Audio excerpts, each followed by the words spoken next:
Akşamınız hayırlı, hormatly adamlar. Sapara Aydın, hoş geldiniz. Salam Cemile, Aydın, iyileşler, selamun aleyküm. Buyur Cemile, bugün beğenme.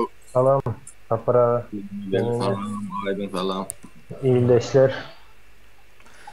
Bugün hava soru cevap her hepde 6. gün saat Türkiye vakti bilen 9'da bolşayalı.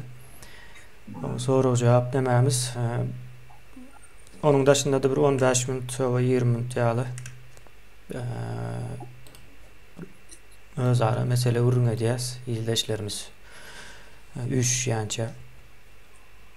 Sapara geçen biz Aydın bilen neme varada gurrun ettik de yakı pul Evet, bahidası Cemile'den isteyen yalı. 2 minuttur ruçkamı tapıp geleyim. Bolya. Biz Aydın bilen geçen nemede gurrun ettik. Şu daşarı yurtta işleyen Türkmenler o pulu yani ne edip o yurdun içine baran yalı bolya diyen yalı tema boyunca da. Sonra onun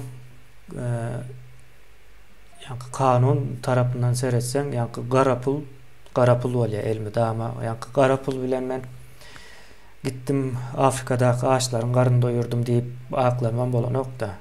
Yani hakikaten hem karnını doyuran olsam yani garapul bolya yani kanun taşı düzgün tertip taşı pul bolya bunu hiç yerde de halamayalar ve bu 1 milyon, 2 milyon, 3 milyon, 100 milyon dolar değil yani.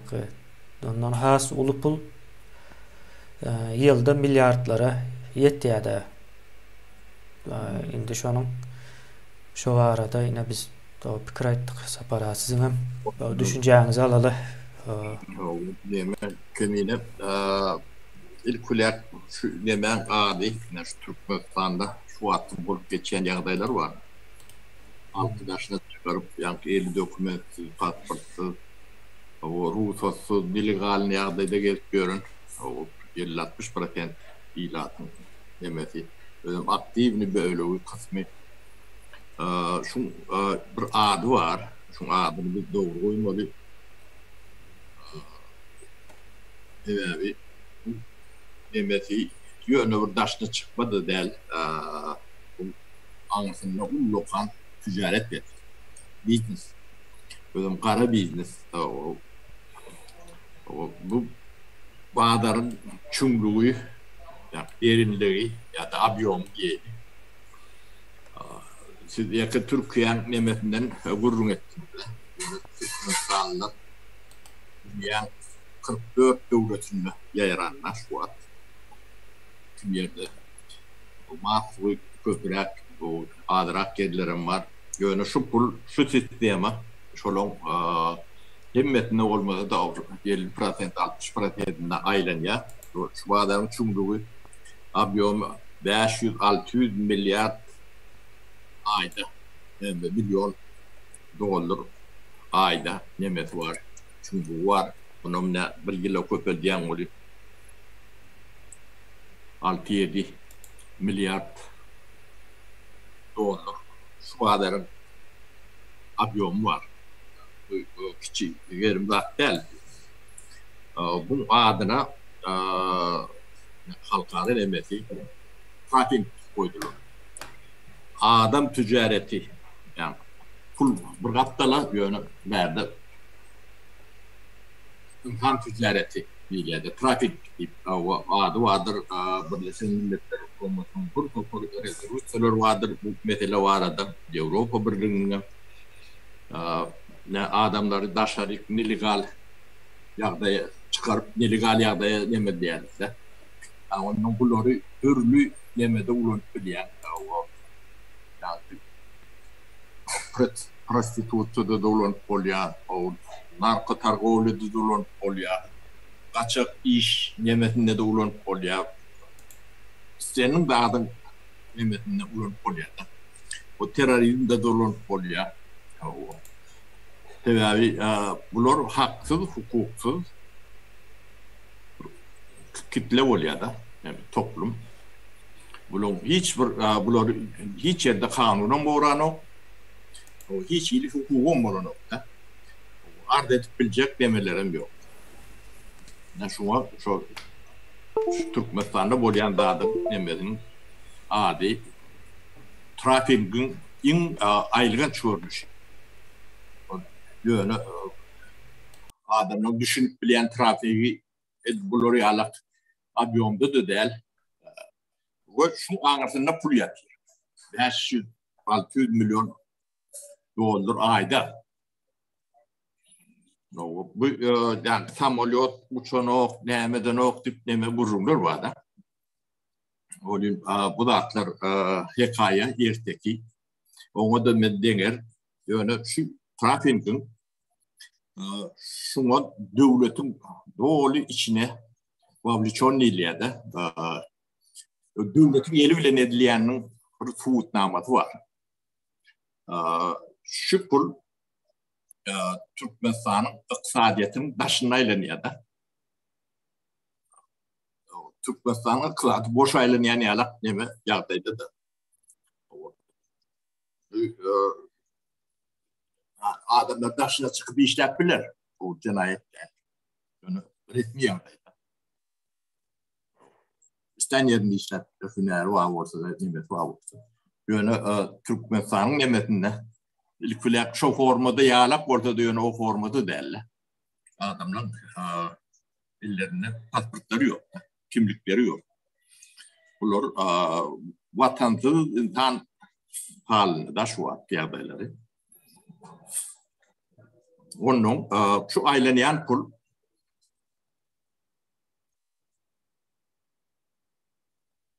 Türkmenistan'ın içhanelerinin var yurtlarına aileyen. Şimdi içhanelerin içinde yani bu ifade var da içhane. Yani Türkmenistan'ın behbidini korumalıydı. Halkının behbidini korumalıydı. Ne alak bir nemeleri oluyor da. Borçları, bu ipeleri. O ne? Şöyle adamlar ne? Türkiye'nin koyunda. Şu içhane, şuraya alak pratesin bol yanlarını bilen okur. Sonra o bilen orada şuna karşı hareket etmeli. Bu cinayet. O devletin iktisadiyetinden 500-600 milyon dolar çıkar da devletin kurulması bunu gödüğüm mü? Yılın sonra orta çıkıyor da. Gödüğüm yani orada değil mi? Eli var.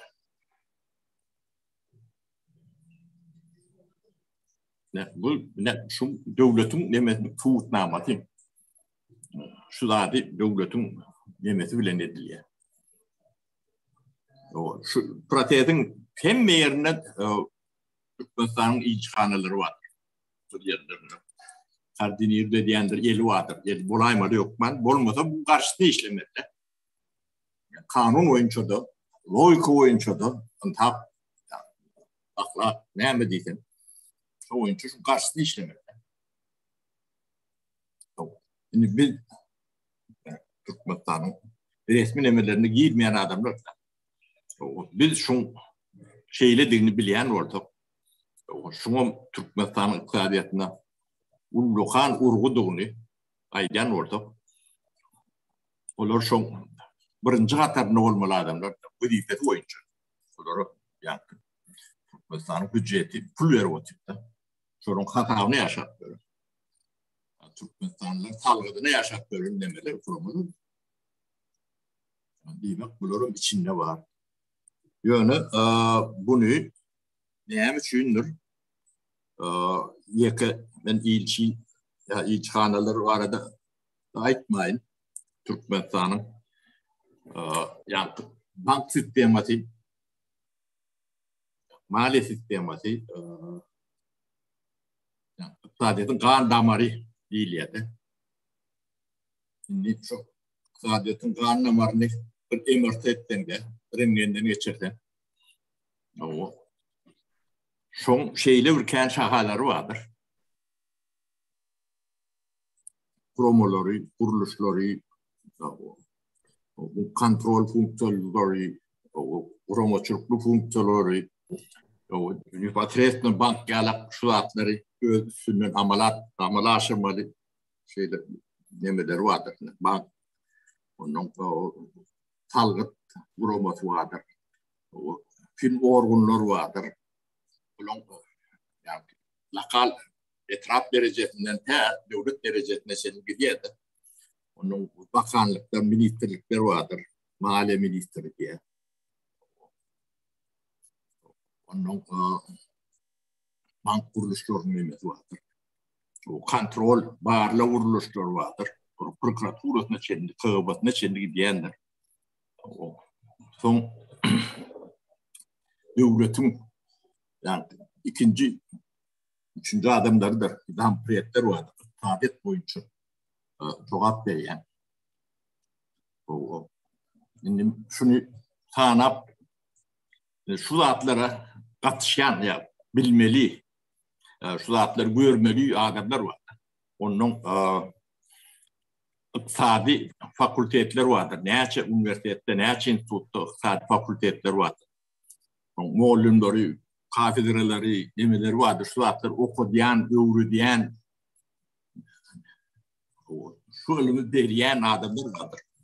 Şimdi sen demeden de 10 milyonlardan geçip gidiyendir. Bu dipler adamlar demedin. Really şolar şu zatları hiç görün o. Bu bir yıllar boyunca. Bu ne hemen anlat ya. Tabii bunun çopul devletin daşından ayrılanıyor da bu ne aylak ulupulluğunu ben size çok kişi yani 500 milyon 600 milyonun ne yemediğini bir yılda 5-6 milyardın ne yemediğini düşünmeyen ilişkilerimiz var. Yine şu parkta buğday sizinle itaati baykançılığın önümde bizim agrar devlet Türkmenistan'ın 53% halkı o hocalıkla meşgul. Itaati önümde şu iki tane önümde. Pul vetiyen nemediyen diyen. Şolong bir yıllık hatili 1 milyarda da yeten nokta 700 milyon volyandır. Ne verdi de 6-7 milyar aylanıyor. 7 yıllık sizin şu önümde bakattır şu. Düşünceleri yalan edivay yani. Bunu görmezlikten gelip olur mu?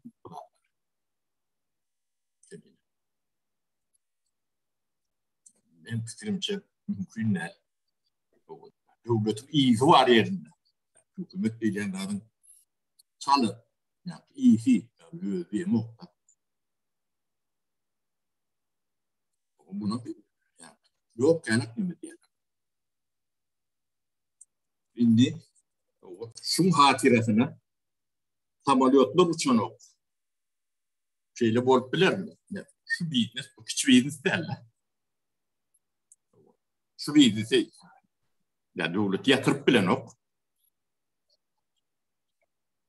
Ya bu diyem devlet derler bu bir mafyoz strukturu yalak bir kriminal nemeye yoğurulun. O devletin bu zatları büyücü yetmeyen olmak mümkün, düşünmeyen olmak mümkün. Yolbaş adamları yani Berdi Muhamedov'la şu operasyonlara akıl taydır düşünmesi mümkün olmamak da. Yani bunu tağat yalayet kurnaktırlar da. Bununla pul geçiyor. Bunun da tağatta den beriyen o taydarın var ya, can edenle ne mi diye. Türkmenistan'ın içinde aylanayan pulun bir aylanayanların üzerine düşünüp ayıp verdik. Çok bir pul o falşiyi olma onun falşiyi değerli tapavdım yok da. Yani çok içinde aylanmalı sumu var şöyle aylanıyor. Yani bu ikinci taraftan bir yani kara pulu yumak demesi forması. Onun bu pul yirelek gidip biliyor. Terörizmden narkotargovla çendi. Ya şu dünyada uçlum finansiyerundetine gidiyen bu. Tapmal. Ne bir topar Wagner'lar nemeler var çasne. Vayen strukturlar vardı. Yani işit diyalak demeler var. Yani işitin finansiyonunda nereden geliyordu? Yani elinden mi sonra orta çıkıyordu. Yetek tane devletin karşısında uçuyordu. Resmi devletinden, resmi bütçeden yok, gelirim görünür. Demedetim yok. Şunu ben şartı belki de ondan kendi yetekli bir. Şöyle in dünyadaki in bay oturan devletler yetekli tansiyon karşısında uğraşıyordu. Böyle şunun içinden doğru yok edildi değilse doğru deyip bana nokta. O serişlere neyden geliyor? Yani Floryal Emre'den kanallardan geliyor. Men hipotezam şunlarla bu yani onun neşe dokumentlerini aldırsanız trafiğin ne emediğini, pul yumağın ne emediğini bu atlar ortaya çıkmadı. Onun şol adamlar şunu sebep görüyen adamlar o burun adaletin onlu cevap vermiyor. Öyle kati akıllı oturdular neme o bir hükümet falan kelle falan edilmediği 100% görünüyor. Ne şunun için şu ne için yıllardan tatbiken başlan oldu. Şu yıllardan başlayıp o iktisadi meselelere cevap veren kampanyaylar, o minister finanslar, o bankların başları, yani işgalleri böyle cevapkar işgalleri, şu kontrol işgalleri, ne şolun hem meceti prokuraturası, KGB'si, şolun şu işlere gözükçülük etmeli nemeleri, cevap karşılığı çekilmeli. Zatlar, oyuncaklar tel. Şimdi nemeleri, yani bunlar hem için akiden oklar, halkı yurdun içine talan oklar. Aeroportları işten oklar. Yolun ağdak geçtik. Türkmenistan'ın hava mendiller gücü, demeti, kapasitesi günlük 200'den 300 reyte için rahat hiç eminmen reis kabul edip biliyordu. Hem uçmasını hem olmasını amalaşıp biliyor. Şol avyonlarda şu hava mendilleri işlemede şu o çıkarılan harcatlar amortizatı edilmedi. Kıyın şolar yani kuruluş edilir orada ödemeler. Amortize etmeli. Yani 10 yılın içinde, 7 yılın içinde, 8 yılın içinde yani Türkmenistan'a milyarlar aeroportlar vurdular. Onun amortizatı iyiliğine nemetmedi. Nihayet görünmeli, paylanmalı. Bu tayda bu topor kualifikasyonu, metnemeli, kompetentli işgaller var. Onlar yaşamalı. Ayrın vermeden işgal gidiyor. O giden onu demetmeli. Normal son gerek vardı. O yere sindirilen pulu iyiden demetmeli. Uzatlar var. Bu samolyot uçanok diyorlar. Türkmenistan samolyotu geri belli vakitler. Yani şu zaten halkı Türkmenistan'ın içine salmak için yöne ruhsat vermeli. Yani hava mendillerinin işlemesine ruhsat vermeli. Şu yetkiyenler. Ya da hava yani hizmetinde hizmet eden uçaklı firmalar kene. Şu nemçi neden doktor? Ne şu kaptanla şu pulları yatıyor. Ben fikrimce. Başka da bahaneler olabilir. Oluyor onu. Şu da son bilgi. Sapara indi yenen bir zat vardı yine. Türkmenistan'da ön finans ya da bank kuruluşlarında diyelim işlep yurdun dışına çıkıp hatta hak hukuk korap görenler hem var da. Bular bu zada düşünen ok mu ka? Yine kızıklı tarafı jurnalistin yoktuğunu gördük. Yani jurnalistten biz hemmez adam biz özümüz olmalı da. Yok jurnalistik okan adamım yok. Okanlarım göröndür yankı. Yani Türkmenistan'ın problemasını Türkmenistan'ın içinden çıkacak jurnalist aklını yetirip bilmeye bir zaten doğru bir şekilde ortaya koyup düşündürmem bilmeye. Şonu yal çalışırımlı. Şimdi ben aydayan Türkmenistan'ın bank sistemasında işleyenlerine hazır aydın aydar bana bank yok Türkmenistan'da diyer. Benim şol neme şu fikirde yani ben aydayan köpçülük bilmeli buna. Köpçülük bilmeli. Doğru. Ben sağda onların kandidat diye gören bankirlerimden var dedim. O yönü veren bankirlerden biri. Bankın başları değil. Onun vatanı. Sapara olan birini ben ekranda da gördüm. Türkmenistan'ın Merkez Bankı'nın başlığı ya da orunbasarı olup işledim deydi. Ben bu sistemanı bilgen dine Türkmenistan'da Ermeni daşarı yurtta da işledim deydi.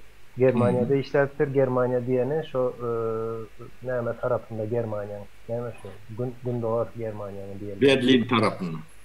Neyme diyecek ama? Hayır. Göde yer değil yatta yok. Şu tarafında. Şu yerde işlettir. Ben aytken sen o yerde işleyenin öyle komünizm sistemasından çıkıp işlemek derler. O dünyanın hem yerinde işledim diye yani Özbekistan'da işledim, Türkmenistan'da işledim. Hem mesela bir daha da komünizm sistemi hem mesela bir yere bağlı ve komünizm sistemasında bank yoktur. Mesela pul yok komünizm sistemasında. Pul değilen düşünce yok o yerde. Onu öyle sen Merkez Bankı'nda işleyen haçanda pulun yok, yankı bazarın yok, açık bazarın yok.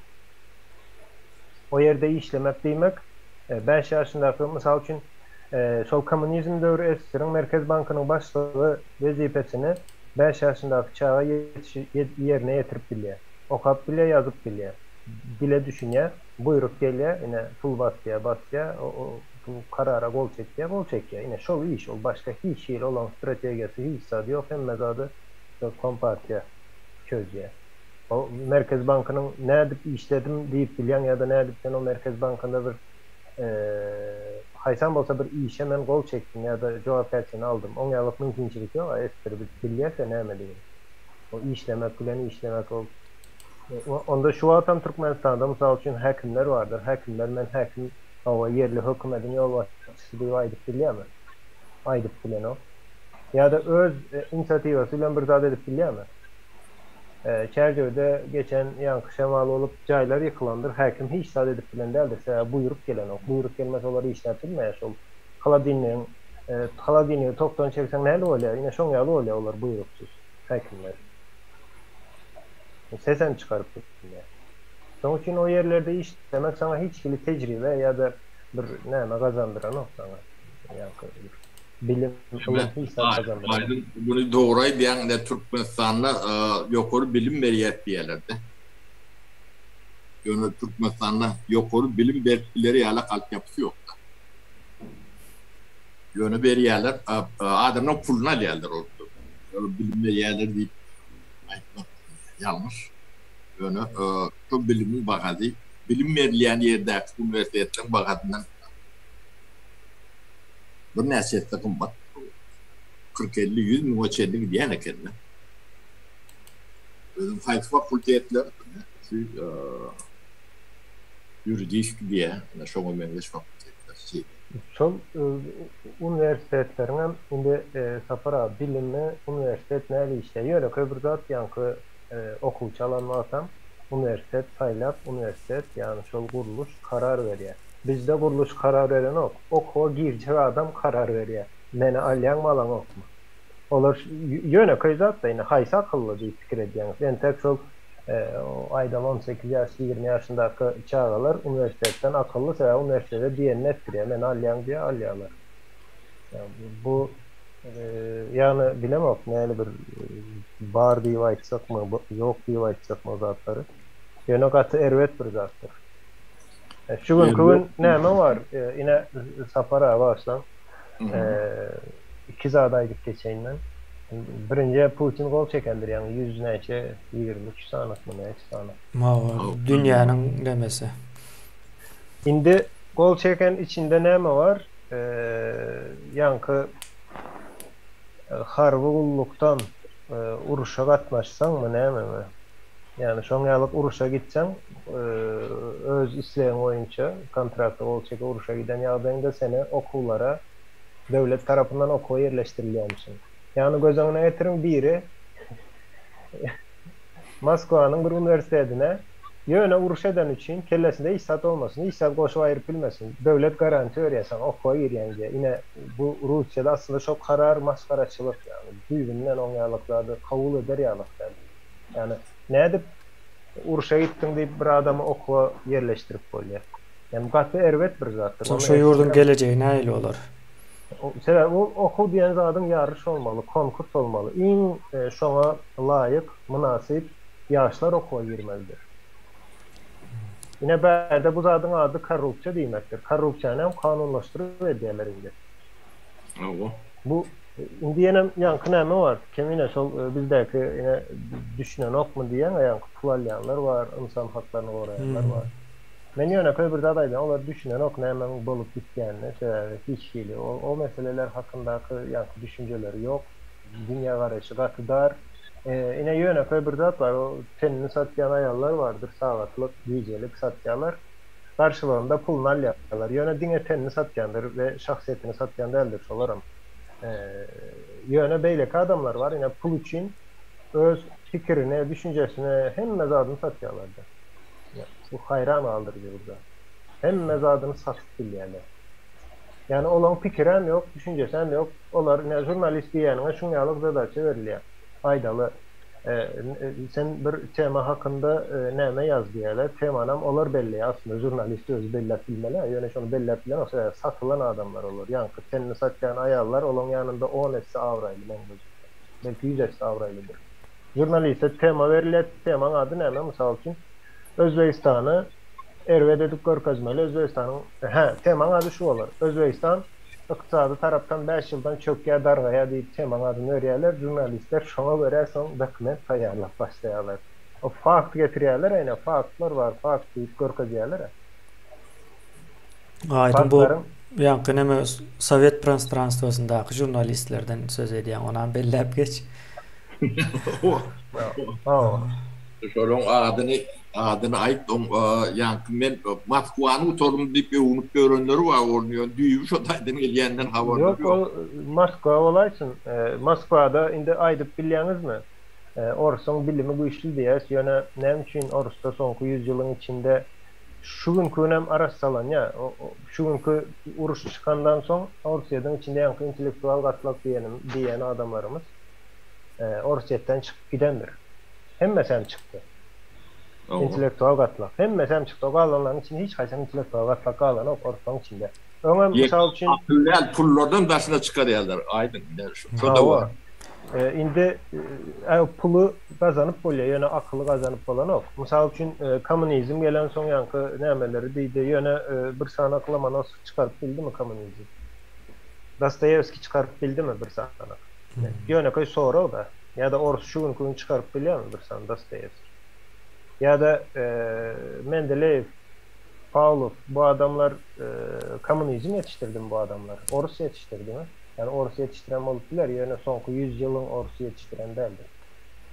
Öň yetişendir hemmesem. Kommunizmde näme yetiştirdiler, bilemok, mene aýdyp biljekler şu günkü näme korrupsiýa, ýanky vatan dönügi, halk dönügi, halk düşmany, şoňalyk adamlar yetiştirdiler. Stalin'i yetiştirdiler komünizmde. Putin yetişendir komünizmde. O bilem sonunda yetiştik. Aylık ne? Aynen. Böyle de oldu. Biz hem Soyaday'da yetiştik. Son için bu zatları Orus güçlü yene deyip birazcık tarih yani kenemden 500 yıllık tarihin dünyanın öğrenen kıyım zatlar 500 yıllık tarihe sereden vaktimiz nemen meyve verenliğini görüp oluyor. İldeşlerimiz hem sorularını yazıversin. Yavaş yavaştan sorulara da geçiveririz. Hatta şu tayda bir ildeşimiz yazıptır. Bir sözler var barada diye aydaysanız mesela diye korrupsiya sözü köp yayıradı. Şunun için bütün Türkmen da korrupsiya yattı. Bilim peselttiler. Şunun için bilime bolan islevi yok diye Türkmenistan'da kitaplara da hevesi yok diye. Talep yok. Kemine taşarı yurtta. Türk yani yok okuyucularını kutup gelen adamlara işveren ok deyip yana ettim. Şunun diplomlarını tatbik vermek zor. Hemen gurur veren onu sapara. Esasana sonki yıllarda birazrak üytköşklük getiriptirler eşitişim boyunca. Yani ondan Türkiye'den okap kutorp gelsen senin diplomunu tasdiklarını oklar. Sen ayratin bir nemeden geçmeli. Son brentek pul vermeli tasdiklatma için. Şonun yaz bir neme vardı. Indi men Türkiye Türkmenlerin bir yukarı bilim alıp bileceği yurtların içinde iyin pesi ve iyin arzanı, iyin amatlısı hasab ediyende. Yani bir deyip aytmayın yanlış olur. Mesela 10 saniye yurt var olsa 10 yurdun içinde birinci yerde aydalı Avrupa'dan bir yurt duruyan olsa Germanya'da bir üniversite diyelim. Ya da Germanya'nın özüne aydalı. Misal üçün aydayan ben bilem yok. Yani şu 10. yerde Türkiye durmalı. Ne için deyip sorarsanız Türkiye'de köp hem üniversitelerini bilem yok. Yani esas üniversitelerini bilen erkinlik var. Seni kontrol eden oklar. Yani sen kontrol aslında değil. Kaçan okuğa varsan, sapağa varsan barıp bilen. Dine egzam yıllarına girip çıkıp o taydan başarılıklı neme utart bilen de okuğu. Erkinlik var. Da yeterli miktarda neme de var. Ona neme değil ya. Materyaller değil de. Son yine şu adam Türkmenistan'a barıya Rusya'da korrupsiyanın bir bilim sistemasında okap baran adamı gönalya Türkiye'den okap barsan alan oklar sonra çetleştiriyemmişler yani eşitişim boyunca esasana muallimlerin arasında Türk'ten gelen muallim hükmünde bir hili çetleştirme varmış. Akıl almaz. Yani ben ne diyen iyin pes Türkmenin iyin pes o bilim alıp bileceği yer yani başlangıç için hiç pulunuz yok olsun ya dayınız yok olsa birinci gidip bilecek yerimiz Türkiye. İyin pesi şol olmalı. Alım arada kemine ben bir iki sözlem aydayım. Şu erkinliğin yok yerinde alım bilim bolyan nerede? Bu Tiviyetin kanuniyala kanun bu. Aksiyon mu diyeceğim. 52 güçlü olsun, bu olsun, deme olsun. Adatlık yok yerde. Yani şu üniversiteler adatlar, adat ne olsun. Erkin ne olsun. Özbaşlık ne olsun. Şu tayda ılım bolma mümkünçülüğü yoktur. Yadınızdan çıkarın. Postsovet dövrünün teritoriyasında ılım bilim verip bilecek deme adat bolun yeri yine şu Pribaltika'dır. Bu da güçlü ılım verip bileyenler dip demem yok o yönü. Yani postsovet nemelerin içinde hem mecedine buldu. Erkinlik var da. O erkinliğe bulur indi öğrenç başlayanlar değil mi? O da demelerini oturduk durlar. Rayına oturduk bildirler de.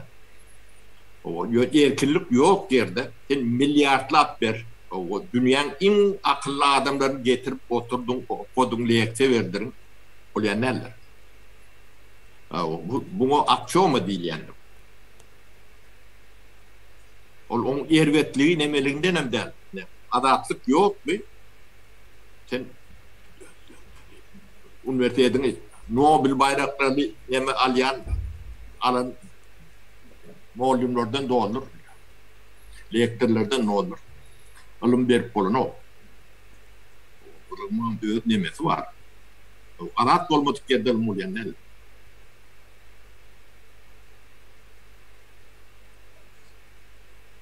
Ne çok nemesi Türkiye var adat yere.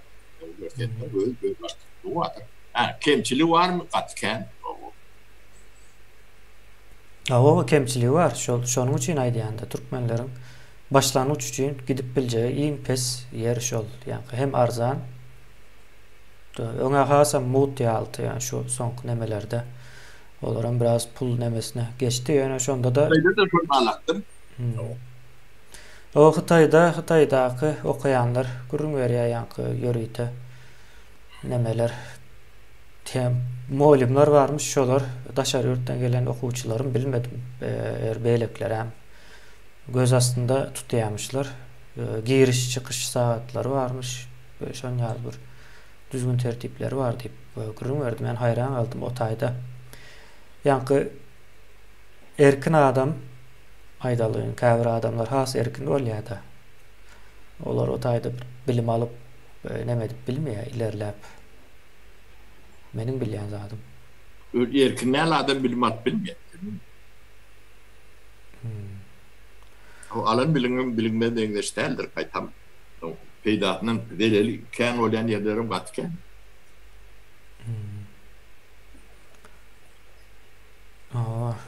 Yankı yine bir iyilleşmesi yazıyada taliplerin kartına pul geçmese işlemese olan bir ayrıtın bir faktör yani biz okuğa girenden sonki nemesini kan gurrun edemiz yok da yankı gitmeli yeri saylamak. Misal için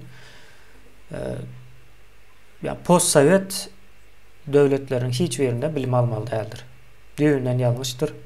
Adamın tabiatına karşı yankı post-sovet yani post-sovet demek yani Sovet dövrünün bir azrak olsa da nemesini devam ettirýärler şolar. Yani komünizm dövründäki düşünce. O Türkmenistan'dan govudur bolyn oň bollugy däl. Yo neme däl soň erwet neden geçtirip nemetmek ýalňyş bolýar ýa-ni. Siriya meňzesek nähil bolar diýen ýaly bir neme gurýarlarda. Men aýdýan o Amerika meňzesek nähil bolar. Mysal üçin ýa-da Ýewropaň bir ýurdy ýa Ýaponiýa meňzesek nähil bolar. Olan Türkmenistanda okandan gowda diýilen ýalyk neme bar-da. Onun bir Türkmen halky ýa gadynan pulunam şey ýok edýär-de ýere. Hem wagtyň o wagt bilen zady ýygyna aýlap alyp bolany o tren zady gidýär.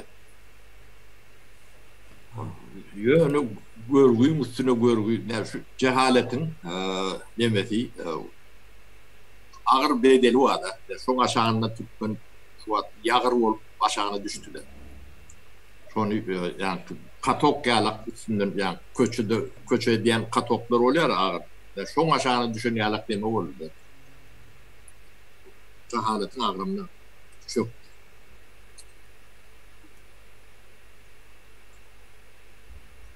O düğün yine de bu gowy neme geçirdiňiz kemine ýa ýaş oglanlar bilen etkenler bilen. Ne o şu nadanly näde gorýanlar.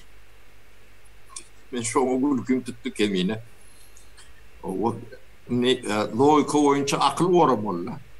Gorulmaly. Sana burada getirip bilýän bolsa, burada edip bilýän bolsa, akıl edip bilýän. Nadanlyk edip bilýän näde? Şu nadanlygy näile şekilde gorulýar. o çıklayıcısı daha Huday takladına.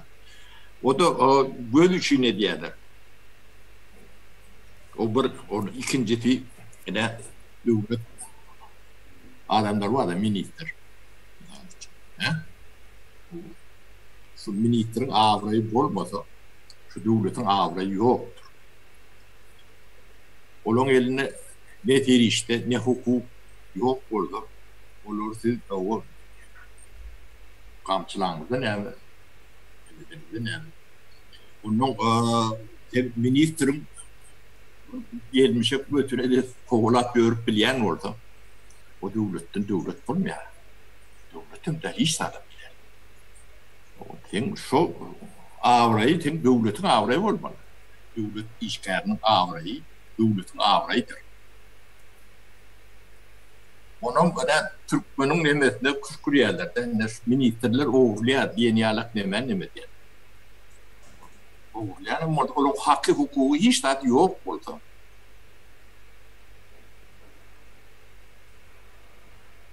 Onlardan talep eden dönem, etmeyen dönem. Şu tayek onun yani Samsı'ya mı oturduğunda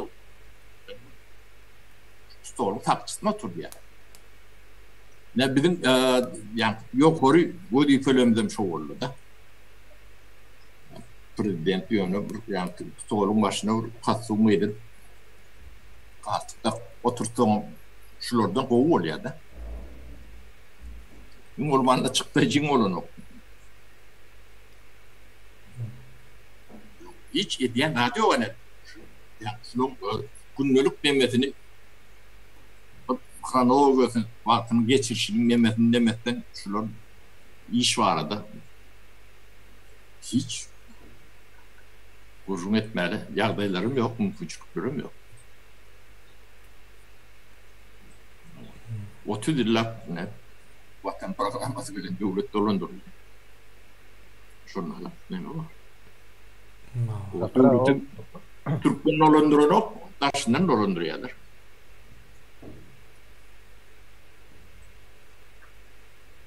Bizde hiç hile yankı bu katı elbet bir zattır. Hiç hile adamlar öz arasında birleşen o var.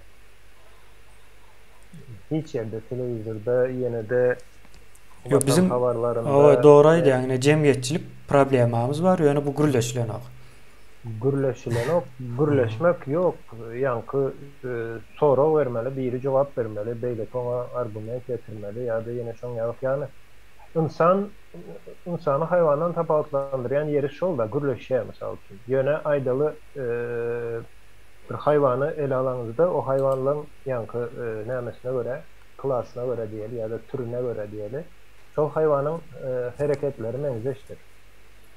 Yani pişik Türkmenistan'da da pişiğe daş atsan kaçıya, Amerika'da daş atsan yine kaçıya da sol burada. Son için pişik gülen kendi gürleşmek gerekler on bol sol diyen. Son için yine adam tapavutlanıyor, gürleşip biliyor. Hem adam daş atsan kaçıya, nok biri kaçıya, beyleksi nem böyle deyip sonraya beyleksi daşı izine kaytarıp sana atıya, beyleksi yenen bir neme yani 100 adamda 100 tane dürlü neme vardır. Olam akıllı olan için ve düşünce olan için. Yine Türkmenistan'da şu zat yok. Yani kim bilen gürleşçiler hatta Dayhan ile gürleşiyor diye o Dayhan'a işte yine arkadağımızın sayesinde diye buğdaylar ösüyor diye de. Ya hava yok mu? Yere ekleyen tohumu son su vererek belli bir dökünü var. O arkadağın ne mi işi var o dayda? Yani arkadağın sayesinde buğday ösüyormuş. O kambaynına benzin üleniyor ya arkadağın sayesinde veren o. Yine şon yağlık cevaplar vardır. Bu hem Dayhan'da şol cevaplar. Bu gatervet zat demine.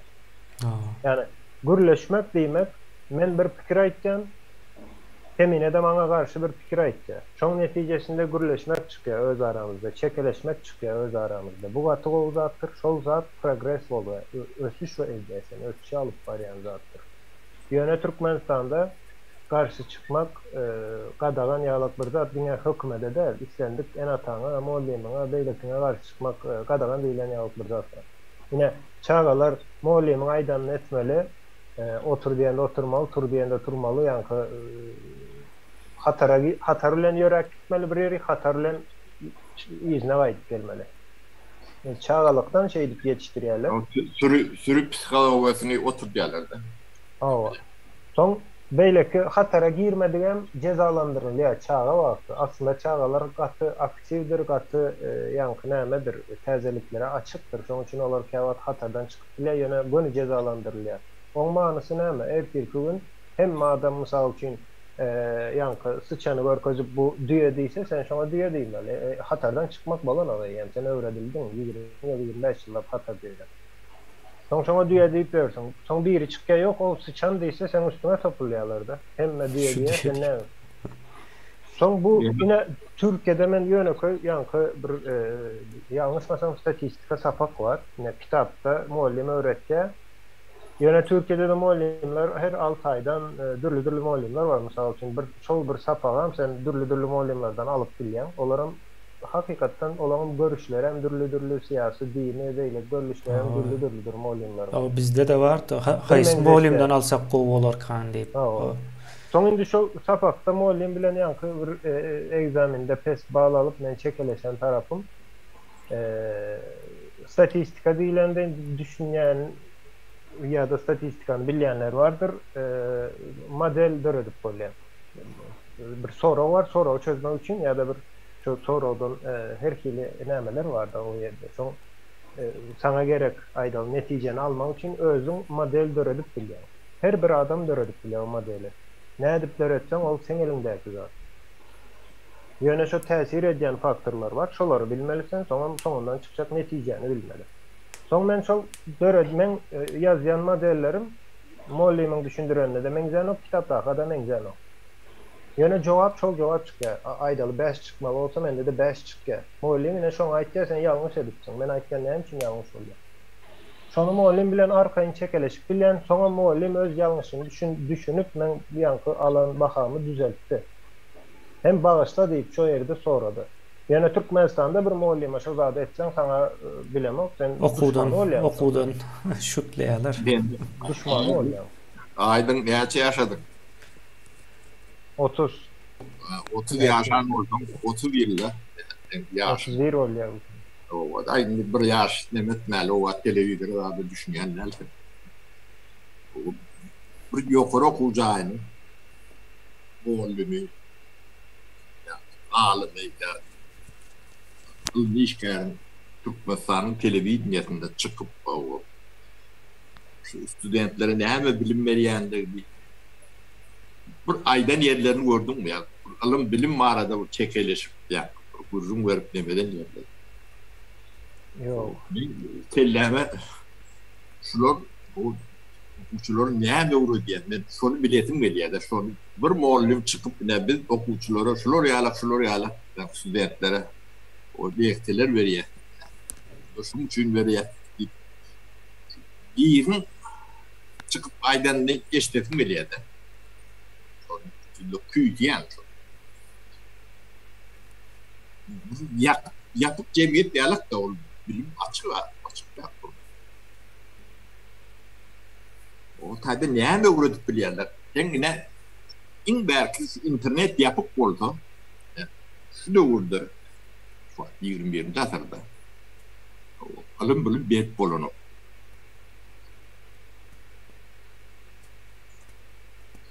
Nemeli. Yani mazmunlu. O tayinleri var bunun.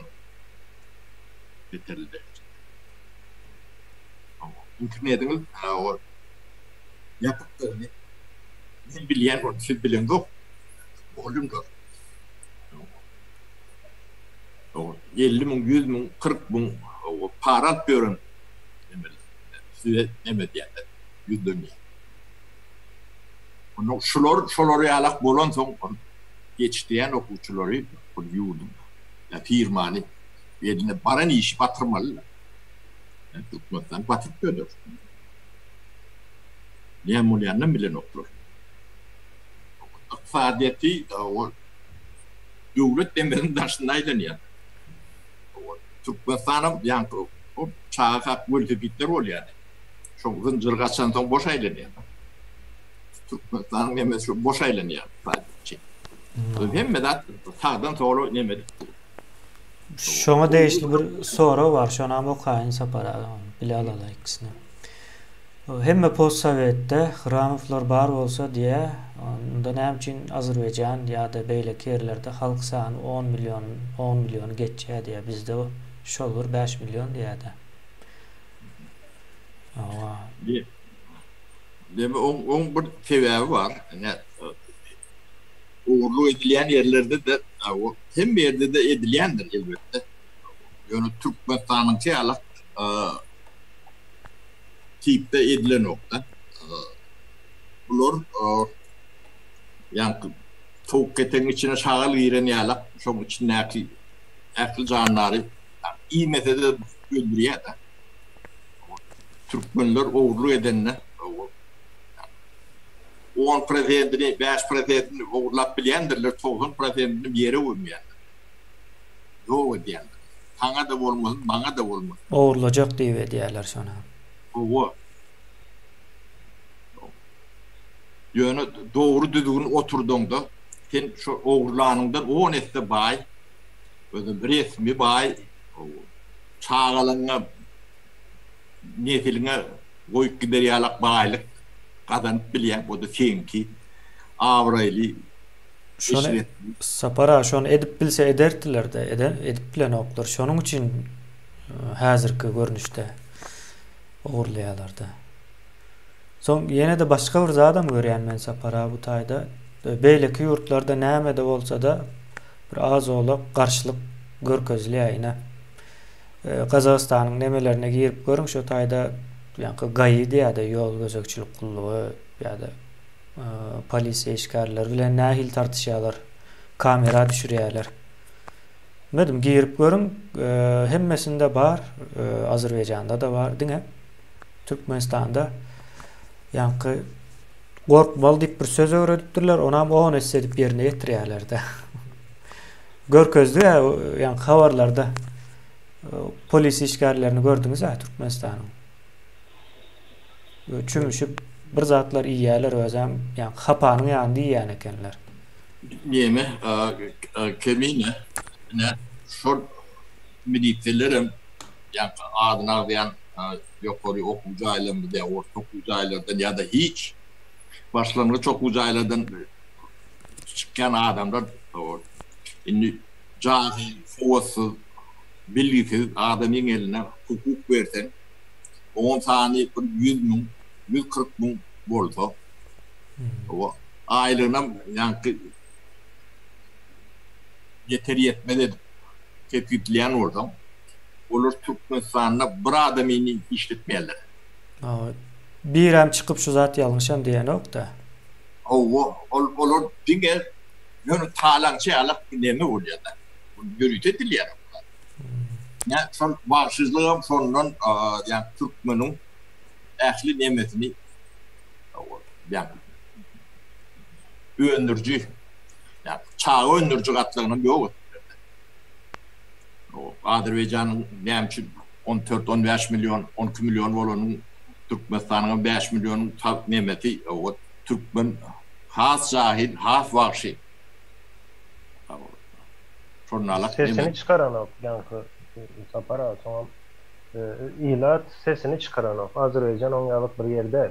Yani Azerbaýjan Türkmenistanyň ilişkileri ýa-da gündeme çykarýarlar. Ne kes çıkarma nemesinde aydın buna bir neme vereli, bir komentari vereli. Yani Türkiye'de gündem değil ya da, paveska dünya değil ya. Yani şu metbuatta, bolyan dağıtlar, şuna çıkayan dağıt, bağır bolon dağıt, yani problema, bağır ya yok, ya çözüllü deyip kabul edilendir.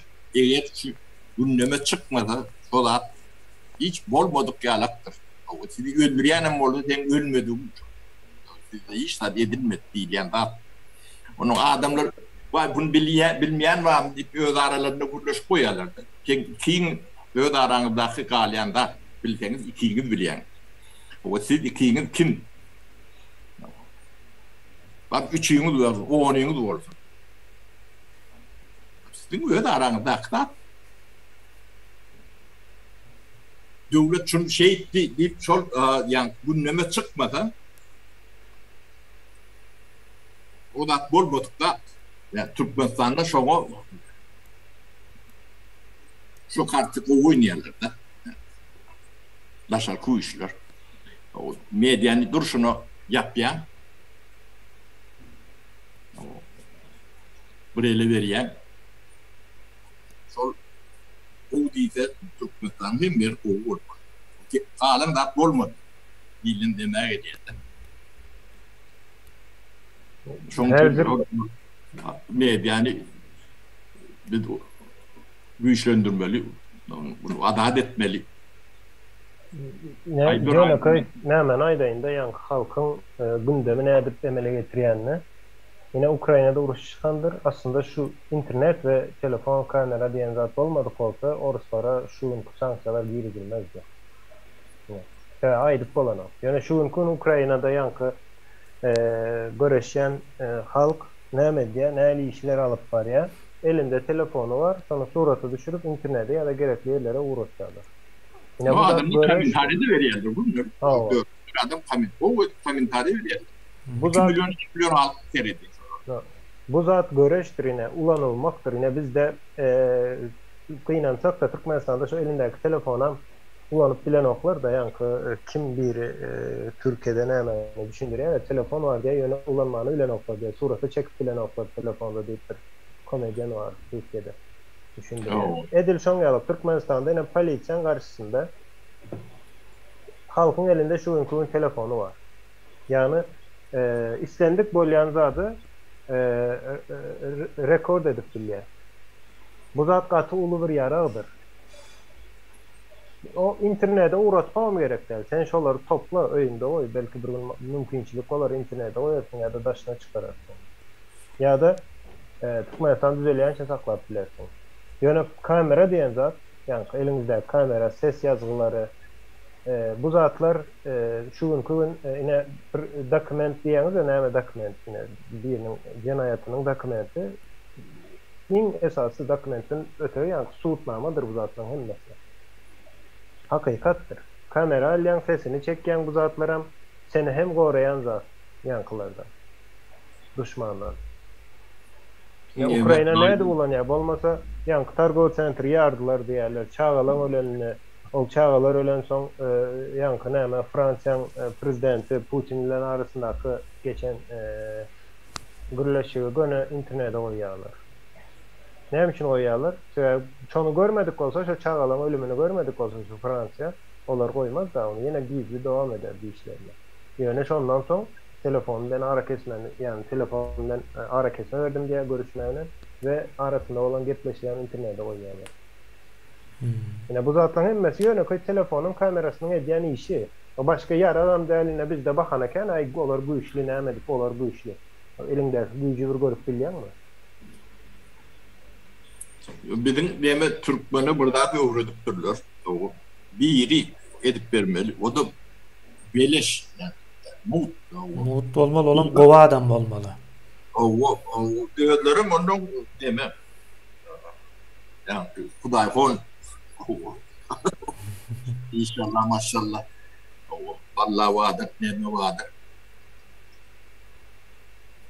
Değil bedeli çözülmedi. Bu da atları ki de hiç dünyada vergili adam yoktur. Tanrım size verirlerdi. Siz ilk olarak maktadını koyuyorsunuz. Maktadına karşı hareket edersin. Ahmet çeker. Orada pahat nadan. Öl maktadını. Başka bir yerin yemesinde de öl. Buradan da yok. Bilmeyenler ne yani? Kim bilmeyenine hiç kimünekerdedir öğütten başka. Sen bir ağlayan olsa da ağlanman yani günahı dedin o var. Ağlan.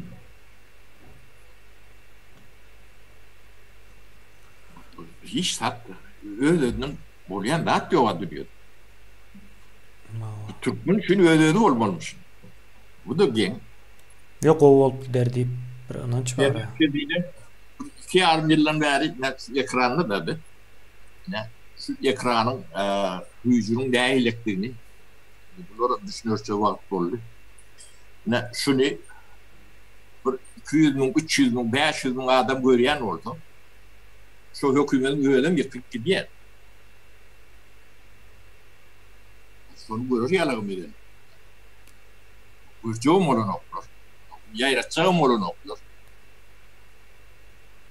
Yok kulaktan kulağa katığı gidiyor yani. Kulaktan kulağa ol. Ha. Bir neme yönü.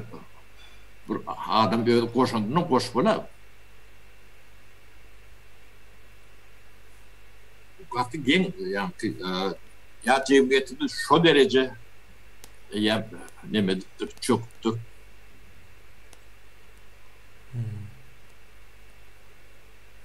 Gen batlar taşına teredik ben buraya. Elimi ödüm yani bu da elini tutulamayacak geldir bu.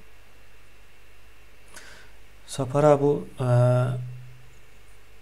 neme de şu daş döröğünden havarsız olmak deyilen bir neme var. Yine O informasyon vakuumun içinde şu dereceye yetirip oluyor. Onu yine kavr cemiyetler diyen de milletler hükmünde neme diyen misal için Arap yurtlarındaki cemiyetler arasaçılıkta katı ervettirler. Yani yaşayan yerine katı hapa ulan yandır. Yine Türkiye'ye gelen vakti Arapların yaşayışı iyi içki nemesi öyün içindeki maşkala vuruluşları katı ters geliyordu. Bular şol arasa olmalıdır diyilen düşünce de yok. O bilenen vaklar. Şonun ayarlı yankı bari yaşayışı doğru mu kan deyip hasar ediyordu. Edil şoňa meňzeş o başga da misallar berip borýan Türkmenistandaky adamlar parkyna baranok. Nämäniň parkyna baranok? Ertir Türkmenistanam ýok, özlerem ýok. Şol näme geldi. Hatta bu zat o ýörüýde planly edilýär. Yani gaty çylşyrymda gitdikçe çylşyrymlaşýar başyndan bäri ýazarlayan adamlar gowy düşünýändir ýöne. Hazır ortada gelip giren adam öňden bir deme düşünjesi var olmasa kıyın şu an. Yani biz vatan havarlarının müessesi öňünde gidip barýasda. Vatan havarlar entegem 100 ýyl izdan gelýär. 100 ýyl ýa-ni Sowet döwrüniň nemesinde formatynda gelýärdi. Şol format diňe vatan havarlar däl Türkmenistanyň içindäki ähli günlük durmuşam şoňa meňzeşde. Ähli guruluşlara. Son onun içinden durup da bir yurdu halas edecekmiş. O zatları düşündürýärmiş diýilen ýa-ni kanaata gelmese adamın ya da adamların mümkün değil. Yani indi o adamların ne peydası var olsa ne de ziyanı var deyip kabul edivermeli. Ziyan verip nemetmeyeler. Kavul olur için o kim nemetse bir zatlar etse kavul. O aynen kim aldı şol altın diyen. Ha. Şon ýaly bir ýagdaý.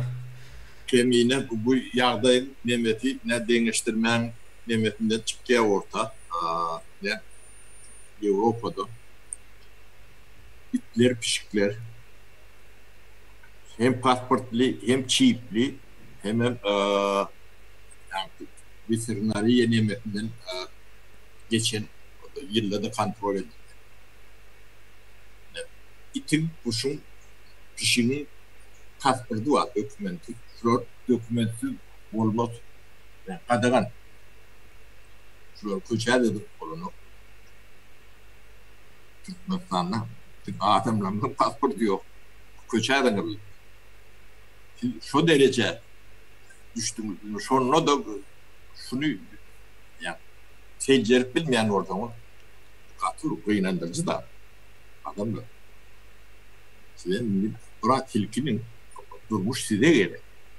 Sizin geleceğiniz yok. Sizin ne karlılığınızı bunu getirip görün şu an ne kadar işlep demet görünümlü olmamı mümkün 40-45 yaşlarında 25 yaşlarında. O siz 70-80'e yetersiniz.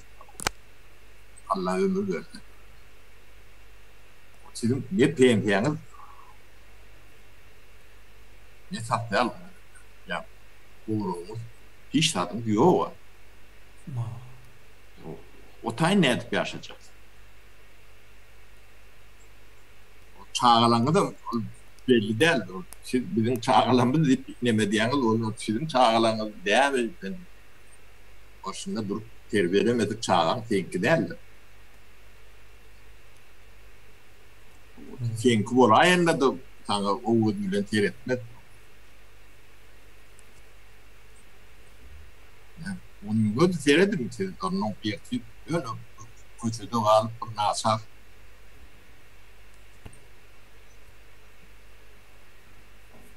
Şu yerde sizi bekleyen köpüğün bekliyor. İnanırsın onu böyle. Gidecek yeriniz yok. Ya umuman öňümizde ýanky neme bu zatlar Türkmenistanyň halky düşüner, soň düzeler däl. Düşünmese hasam çal düzelýär. Buna şu taýda men ine sapara aýdaýyn hawa belki nädip diýip soraýanlar bolar. Düşünmeseňiz has çalt düzelýär bu zatlar. Näme üçin diýende soň çalt gelýär-de düşünmän. Gelýär-de bir neme belanyň üstünden bilmän ýa-da düşünmän edýär-de.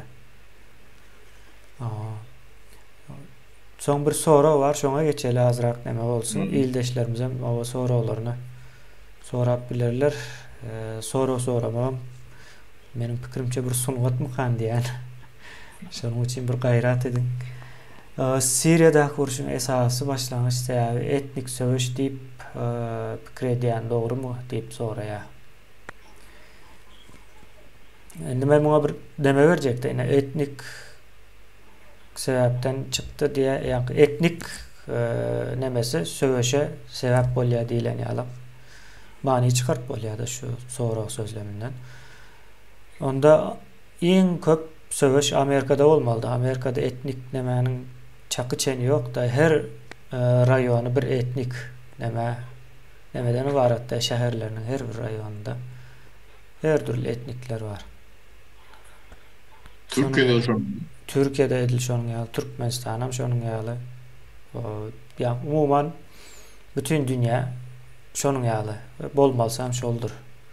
Ýa etnik sebäp we görkezlik bilinir. Şu sebäpden boldy diýip ýöne Berdimuhammedowyň Putin agalaryny şataýa barandan habaryňyz ýokmy? Ýa Owganistana bardy, geldi. Ya Putin varmadı, Ors'da umuman.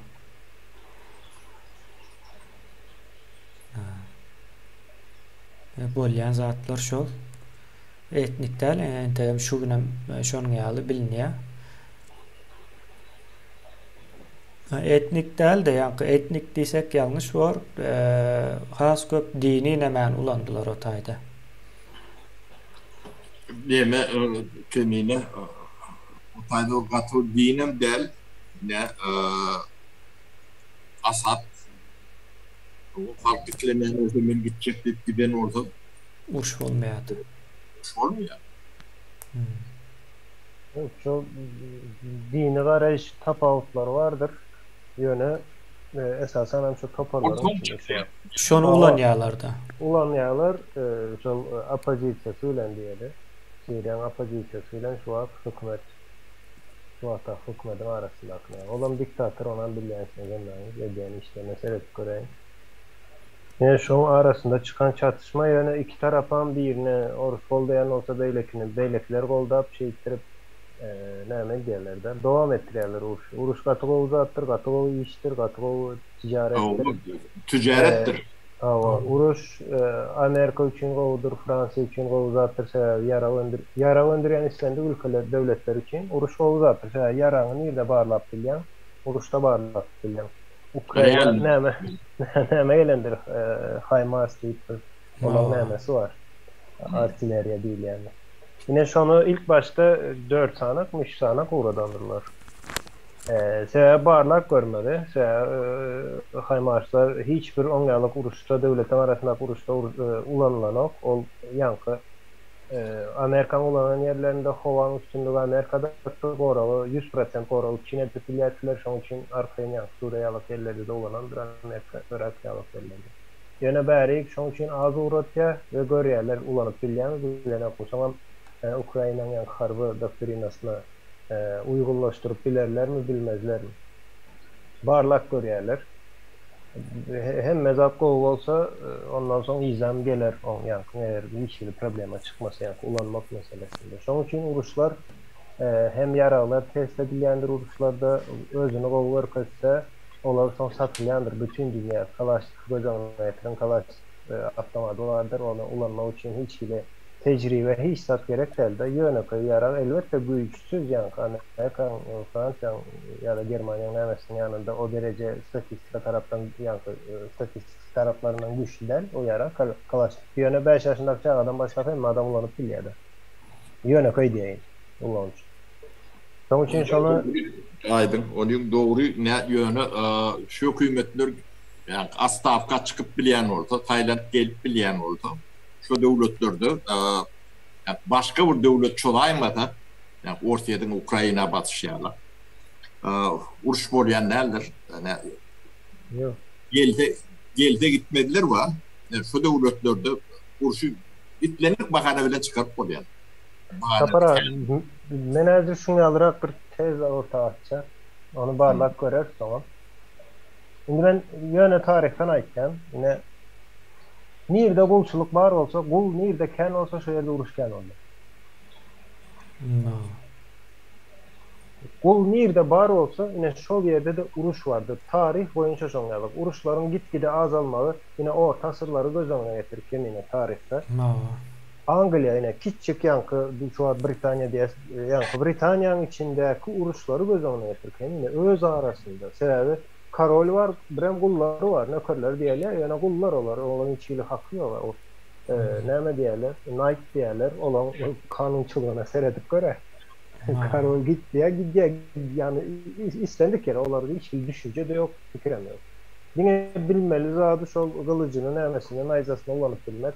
Şoňalyk okullardan geçirilýän çağalykdan başlar we uruş kendir şoňalyk yerlerde. Olaram guldur, hiç bile haky, hukuky nämesi ýokdur. Elbetde o lordlar olar uruş edýän däldir sebäbi gul däl olar. Olan yeri var, önümçüligi var, işleri var.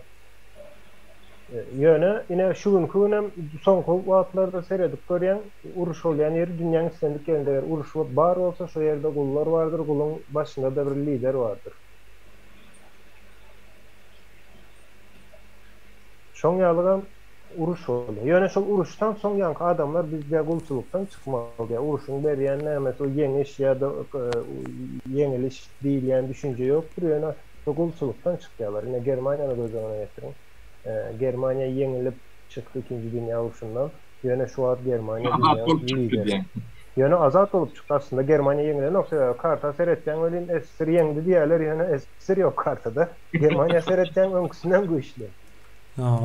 Uruşda şo gulçulukdan çykyp bilmez. Iň esasy näme? Ukrainanyň şu günkü ýagdaýda, ýa-ni şu günkü Ukrainanyň nämesi, ine Ukraina ösüp barýar. Ýöne uruş Ukrainany has çalp ösdürer diýip. O iň mühim biri o. Görürsüňiz, ine ertir birin orset kartadan ýok bolar. Ukraina'da bar bolar. Ukraina'da ine ýöneköy nämeler, indi olaň dilini hem kenine öwrenmeli. Diýdim onam.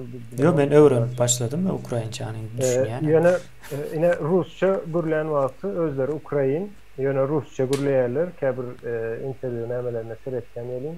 Ýöneköy şolaň ofisiýerleri, ýa-ni ýa-da beýleki bir jurnalist ýa-da sunugat işgärleriniň gürrüňlerine seretken we Orson gürrüňine seretip deňeşdirýän welin Ukrainanyň aýtýan sözleri we ulanýan ýanky söz baýlygy gatykän Orson aýtýan zady Krim naş, iki söz, onu çağa da aýtýar beýleki, ama emmesem şonu aýtýar. Bar nämesem şol. Döredijiligi. Hiç kili argument, ýani hakykata ýakyn bir zat göremokda, o ordan goşurup ýörler oňa. Kim köprek yalan gepirip bilen olsa. Yok, Kaliningrad aljak diýip uruş çykaryp bereni var Ýewropa. Bilmeýän ildeşlerimiz bilýär bu Kaliningrad'ı. Doğru yalanlar öýdi. Şemine bu katı egoistsiniz. Vatandaşlardan sonra alalı. Kengürler. Bunu Ava. bağışlar vatandaşlara. O täze Türkmenistanda derman senaty nä derece ösörkä diýe. Häzirki ýalak çaý ýüzerlik ýene näme diýe şonuň ýaly bolman diýe-de. Bu döwlet derman nemesini östürýärmi onu bilemok, ýa-ni döwlet däl bunu päsgel bermese bu zatlaryň özü nemedir? Ösýän zatlardyr. Şu wagt ýine Amerikada derman senat ösýärmi diýip sorasak ýalňyş bolar. Ýa-ni ösen ýa-ni seretsen daşyndan şonu ýaly görünýär ýöne o taýda ullakan nemeler bardy. Ýa men birini aýdyp bereyim. Ava ýine de Amerikada tutuş günwatar ýurtlarynda ýene BlackRock diýip bir ullakan neme bar. Investisiýa edýän bir firma bardy. Şol hem azyk önümlerini hem dermanlara neme diýe, finansiýerde diýe. Bilip bilýäňizmi? 10 trilyonyň üstünde nemesi var. Barlygy diýip aýdylýar. Degere. Şimdi düşündüreli kemine. Yine bazar iqtisadiyeti bolanlar. Näme talap bar bolsa, o şol sektörleň özü halk götürýär. Adamlar birinin netleri, iş yeri ya da önümçülüğü o ödüdür ya. Sonra talap bağ oldu, şerten bağ oldu. Ma döwletiň etmeli o nemesini aýtsak hasam düşünükli bar. Ýene döwlet bilim, howpsuzlyk nemesine döretse, biram adalet şu üçüsü esası şolar döretse sağlık malk emmes şolaryň izinden bilelikde gelýär öz-özünden. O sizin ertirki iş yerlerine Men yoktur. Adamlar katı yanlış demez. Devlet burada yetmeli kendileri. Devlet diyen siz cemiyet adamlar. siz näme etseňiz şo bolar döwlet. O siz näme etseniz näme bilen bolsaňyz şo bol. Yankı nemeni ýöne köbürde derman olsun, belki işleri olsun, yani bir adamın yaşamak için gerekli önümler ve hizmetler diyelim. Onlar ne edip devlet tarafından üçün ediliyor. Yine yanlışmasam prezident çalışandan son, Urvanoğlu gelenden son, o ilk başta yani öz vazifesini ornaştıran çavuğuca hem yere giren deldir ve şu arada Türkmenistan'da bir şeyde maşinler katıkıp öldü. Neçenci yıllar yadıma düşen ok yani. Ben yollarda propka varıp başladım. Şol vaatlar. Onun Türkmenistan'da propkalara maşin yok. Yani maşin katıken gelip başladı. O Japonya maşinleri gelendir ilk başta. Sonra o Nemstan maşinleri gelip başlandır. Katıken maşin gelendir. O her iki adamdan biri maşin alıp başladı. Yine şu maşinleri devlet getirdi mi sonra o. Devlet hüküm etti mi? Yok. Devlet yöne sesini çıkarmadı adamlar. Kadağan etmedi. Kadağan etme hakam yok devletin. Onu ya bak. Kadağan eder yalı. Değerde devletin konstitüsyası var, kanunçuluğu var. O kellesine zade edip şuun kılın devlet bir adamın elinde olan için o giyece näme düş görse şonu aydıp veriyor. O adam karar deyip fikir ediyor. Ministerlerim yöne düştüğü aydan okmayın ikinci millet. Ağa boyamalı diye aydan yine düşündü. Hem maşini ak gördüm diye olsa onların yerden düşünsün. O arkadağın nemesi siyasete. O arkadağın siyaseti düşü o yöne. Belki düşüdür kemine nereden? Yo onun düşü olup biler yani hıram fiyalak nemelerin üstüyle gelýär da o. Birinci prezidentimize özüne tas peygamber deyip ilan edipdi. Çoğa yakınam geldiğine mukaddes ruhnama diýmeknäme diýmekine. Türkmenistan'da Türkmen diline bizden has bol bilýänler var. Sözümüzde yazmışyk, tapýanys sözlerini bize Türkmençäken bilemiz. Ony bilýänimiz var. Mukaddes ruhnama diýmeknäme diýmek. Mümkinmi şol iki aydın ol tarih kitaplarından oğurlanan zatlar var da içinde. Olam yankı tarapsız edip öz nemesine ürktürdü yankı. Şimdi yine bir zat var. Bolýar. Siz kabul ettiniz. Yine biz hemmemiz kemine de menem hemmemiz o kitapları okudık. Şimdi şonu kabul ettik. insan olsak, birazcık prinsipin bar olsa, bugün näme üçin mukaddes ruhnama yok? Mukaddes bolýan olsa elmida Näme üçin ine mukaddes bolmaly. kabul etdiňe näme üçin yok? Onda bugünkü gün Müslüman diýeniňiz hem ýalňyş. Men onu ýalňyş diýen sebäbi ertir Hristiýanlar gelse Hristiýan boljak bular. Özem bir saatyň içinde, ruhnama bir saatyň içinde gitdi da. Prezident öldü, bir saatyň içinde üýtgedi. Bugün Türkmen diýeniňiz ertir bir gün bilemok, belki Aydaly Mongollar yine gelip basılsa biz Mongol diýmem gyýurjak da. Näme Türkmen biz Mongol ine taryhymyz ine şunu alıp diýip. Şonu beýnensak da bu hakykat, bu men pikirim nämendel görýän zadym. Mukaddes ruhnama ine ruhnama arkadan ýazan arkadan Türkmen başynyň ruhnamasy diýip kitaplara yankı heykeller koydular, yeni ettiler ol hem nerede şol kitap birdenem yok oldu. Aho 5 milyon halk olup o ruhnamanı giyecekün diyeceğim ki yaşlığın aşağında çöreği yeni vaktınıza okap, hatta şolan var nahari yenizde de kitabı şunu okan diye de. Günde işe başlan vakti iş yerde. O tam sıklık piti minutka deyip bir nemeler vardı uların sapara, sizde de vardır o. Nahari ile de kitap okalan o. O nahari inek düzgünlerine karşı bir zat. Sen hayvan mı? Hem nahari hem kitap okalan. Ondayım nahari en vakın dırnağına mal yanında. Yani hem iki işi bile. Şu öğlen üniversitelerde de okutulur öyle. Egzamin, bitli egzamin var. Egzamin oydular. Hani indi şol niredeyne bolya kavul edeli, ruhnama mukaddesmişim, kavul edeli. Yani onda şonu yalan, yine hem mezadın yalanlığı, yine şu yerde soğutmaması. Şu reaktörler ok yapıyorlar, iş yapıyorlar şu adam. Şu da uğurnemeler. Şoň üçin kemine ýa aýtdyň, bulara näme bolsa ene men hakykati ertir Aydaly Taliban şu hökümet adarsa bular şu Talibana arkada diýdi. Beýle kün Aydaly bir orus gelip ýene olara adarsa orsa arkada diýjek. Soň bir gün bardy geldi ýanky bir maymunlar birazcık akıllanyp gelip hökümete alsa şu maymuna arkada diýjek. Şoň ýalyk näme görnüp duran zat şol ýene soň maymun diýdim. Geçen bir neme okudum da maymunlar daş asrına giripdir. 200 bin yıldan son bize mengzemeli aytışlarına göre adamların nemesi daş asrı 200 bin sürüptür de maymunlar daş asrına giripdir. Yani kural ulan başlat diýerlerde. Şoň neme var? Gynandyrjy bu zatlar. Evet zat. Yine bunu hakykatda aydan wagtyň siz diye halka äskeriňiz ok diýen bir söz var da. Bizim çok halkın bir vekili. Äskerip äskermemek değil. Bu bolan bir hakikat, bu tarih, bunu nireňi ýertsaňa bunu düzelip bilmeýän bolan zady aýtmaly ýani. Bilemok biriniň eli döwlen wagty şonu düzeltjek bolsaň elim döwüldi diýip aýtmalar. Baryp eliň döwük awa, eliň döwüldi diýip aýtmam erwet zat bolsa sen näme diýjek? Ay keyfim kök şoň üçin geldim, salamlaşmana geldim diýjekdim doktora. Salamlaşarsaň ýyzyna gidersiň, eliň düzelmez. Yani bolan zat, bolan şekili belli zada. Ya da yalan olsa özünüz aýtdyň. Ruhnama şoň ýalyk öwrenilmedimi? Şoň ýalyk mukaddes kitaplara deňilmedimi? Näme üçin bir günde ol ýok edildi? Ya ýok edilenok men tek dowam edýärmi ruhnama? Entek şu watan habarlaryndan, şoň sahypalaryndan bir zat okap berýärlermi size?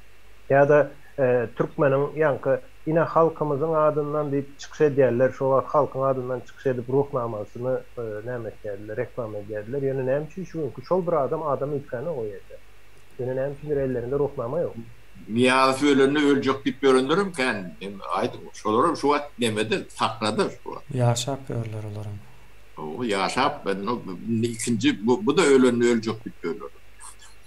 Bunun Mälim bular kemine. Gynandyrjy. Ana gaty gynandyrjy. Wagt ýerdin bu Türkmeni. Ýöne o üýtgeşme başlatdy da indi bunun öňüne de geçip bilmeýärler. Ýani şu zatlar aýdyldıkça jemgyýet üýtgeýändir, aýdyldıkça üýtgeýändir. Başgaça üýtgäp bilen ok. O evolütsiýa diýär. Bu evolüsiýon debe bilen üýtgemeliňiz. O evolüsiýa etjek bolup demedip göründü, okşoň şunun powlugyny dok. Sizden tek barjak derejäňde barmalysyňyz. O hak edýän zatlaryň hemmejesini soň küçüğürlüğün olmady ýalak almalysyňyz, ýetmelidiňiz şoňa. Oňa da ýetip barýaňyz da biz o. Ona görüp otursa. O ne barcak yerinde bardık. O sırtımı bir yere oturdu. Elimden bir kolik kaldırdık diyençağınız bu gider. Sapara o ne aklıma geldi yani ip pişik deyip başladığımız Bulgakov'un O savaşta yaptı o. Şarik gidip yankı pişikleri yok ediyerlerde Esir'de hakiki balon zatmış ol ipleri pişikleri yankı öldürüyorlar mı? Ho. Yine ben şu an Türkmenistan'da da bolyanı bilen de ip pişikleri yankı eyetsiz olsa öldürüyorlar deyip. Eşkıyaşın öldürüyorlar. Şimdi bu demek ne demek? Ben diyorum ki bu komünistlerin aklında aslında orası onyalık bir nemesi yok. Komünistlerin akıllı şonyalık yine nelik olacak Marksizm misal için duygu, neme taraftan söylüğü yine deyip öğretkenler yöne akıl derecesi aşağı kaçça ol adamın, o zatlara inanan adamın. Bu dünyanın adamı değil. Yankı Avrupa tarafları, Amerika, Japonya, Türkiye'de de vardır. Hayvan adamdan has aşağıda. Yani akıl derecesi onun için. Şunun için adam onu insan deyin. Hem işe onu olacak oluyor. Hatta şolar için bir hak hukuklar, aktivistler vardır bir topal hayvanlara. Yani fondlar vardır, pul geçiren pulunu hayvanlara gözölçülük etmek için, bakmak için, yene için kullanılıyor. Yani komünist adam bir şey görüyor, sonra özüne hop sayıyor da, ona maklı, pişin aklı yağlı. Şunun için yok etmek. Ya Türkmenim hemen problemasını çözüp şu iti yok etmeli, fırsat edip işlemeli bu adamlar. Şu akılım yok olan için seyretke, iti özüne menzetke. Akıl, yani insan yine öz arasında uruşyandır, o tarihte kaldı, o it bilen, pişik bilen göreşen vaatlara mı oldu insanın? Yani onyalı uzun yani şu gün Türkmenistan'da Orset'te de vardır. Yani Esir dövrün bir yanı düğüntü tarihte komünistler. Yani şu olarak şu it pişiklerle oluşuyordu da yok etmediler. Akıllı hiç kaçan şunu etmeye. Neme? Akıl yüzünden pes akıllı koruyacak olur. Aydın Mao vaktinde da Xitay'ın nemesi komünist partiyasını kuran da Mao. Onun dövründe de yani serçeleri öldürüyorlardı. Buğdayları. O buğdaylar diye şol yani denen şol yiyor diye yani serçe çekirtge yani mörmöcek yani kendi şonan bilen o kendiler şular. Yani neme buğday hasıl veren onun sebebini serçelerden görüptürler yine. Serçelerle urşuyorlar. O yerde aydın son bu indiki yıl hicem görmeydi buğdaylar, çekirtgeler, mörmöcekler iyi, serçeler hem yok, özler öldürüp kurtardı. O yerde kemine şunyalık neme vardı, misal için buğday olan ok diye nem için ne öğrenmeli diye öğrenmek için vaat verilendir. Yani bir ay vaat veriyor. Yani bilermenlere diyelim. Bir ay vaatta şunu nem için öğrenin diye. Şimdi onlar cevap getirmeli. Cevap getirmezse öldürülüyor onlar. Yani cevap gelmese bir ayda öldürülüyor. Şunun için onlar ölmemek için gidiyor nem için diye ay şu diye ağaçlardan deyip serçe ne hemen ağzına gelsin hemen görüp bilen olsun sonra yetersiz vaat veriyor. Edip çoğunluk Esir'in nemesine seyredip göreyim. Bir problemi var, çözmeli. Çözmek için vaat verilendir. Demet Türkmen'in nemetinden uzun vereyim tarihinden. Soşağı edip bir daha sonra atılır başlık var soşağı. Onun plan dolmalı plan. Terdiyle senin yokman dolmalı. Pakta mı? Pakta plan mı? Ay pakta kavun ne edekten oldu sonra. Onun arlımalı asfalttan adamı diyorlar. Oyun doğruluğum, bunun doğruluğum. O diye ne kavunluğumuz ne tabi ürün doğru yaptı. Onu görkü diyorlar ya. Bir maşin kavunu getirip yani kremen içine, kartadan içine böyle geçtirip koyuyorlar. Şotayda ösmedik kavunlar da yetişmedik kavunlar. Şu şağı, şu dağıtları gözüm görüyordu, kudu ödüyordu. Ne doğru yap diyordu. Ne yetki doğru yap. Falan doğurmadı, başı diyordu. O kavunları... Yani Toriyanın başı diyordu. O Türkmenistan'da yani parti planı doğurmadan birinci kıtların kelleri gidiyor. Şu keller Uğrama için edilen dağıtlar o dağıtlar emmesi. Yine pahtı öndürülüp edilen o, öndürülüp yani. Verilecek muhtarı belli. Bilyen adam pahtını ekmenken ne şey alacağını bilip biliyor da. Yaklaşık. Deme, Yani son için bakıyor onun deme bu sarap yani bu odaları yetişenler ne ya adamı çıkıp yağmurcuğunu biliyor. İçinde şu.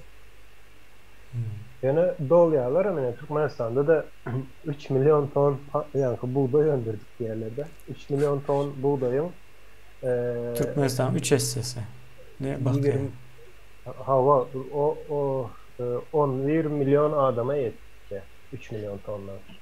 3 milyon öndürdük bir yerler mi? Ben eşitmedim onu. Bir yerler plana var. 3 milyon öndürmeli diye plana var falan. Yani şu an bilemem bundan 6-7 yıl oldu.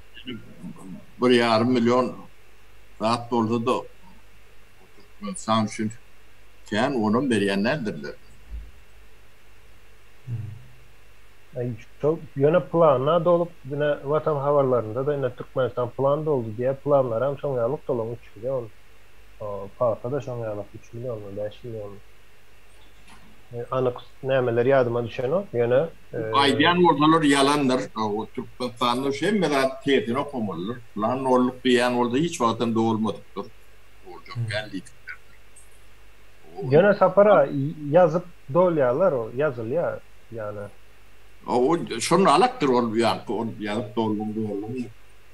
O bir yani o plan neme bu da atlar iyem tarihte kalmalı da atlar Neftay'da yumruk yağlak Litva, Marin Oblusundan Ulukan'dan ehli teritoriyası 4 milyon ton pakneme buğday veriyorlar.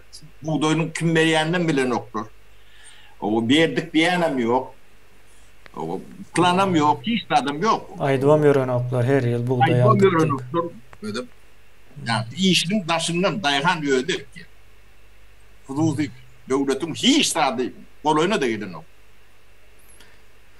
Sapara plan diyen söze yanlış düşünüptürler benim fikrimce. Sebebi plan demek yine management'ta da hem mezadın çok plan deniyor yani. Yani işletmede. İşlendik bir hemen her bir dalın öz planı vardır. Yani plan demek ne demek? Aydalı telefon yasamak için ya da telefon satmak için planı vardır. Yine reklam için diyen, reklamın neçeliğini öğrenen ve haysi bazarlara girip bilerin diyen son bir schemasını çizen, bir de haysi devletlerde bazara girip bilen telefonun öyle bilelikte konkurentlerin kim onlara karşı ne edip görüşecek yine şu planlar yönüne çizen telefon satken deyip plana oylan ok. Yani maksimumu satmak. Maksat sol maksimumu satmak. Yani ben 100 tane telefon satacak deyip plan koyuyorsa o plan değil. Değil o plan. Plan sözün manası değil o. Manasına aydık veren plan demek ödeme tabiat doğrunda bin keşler vardır. O bine plan neydi? O yani benim jargon diline kanaplayan neşen adı plandır. O Azerbaycan'dan anekdotu vardı. Vladimir İliç ne çeşersin diye, onu plan çeşerim diye.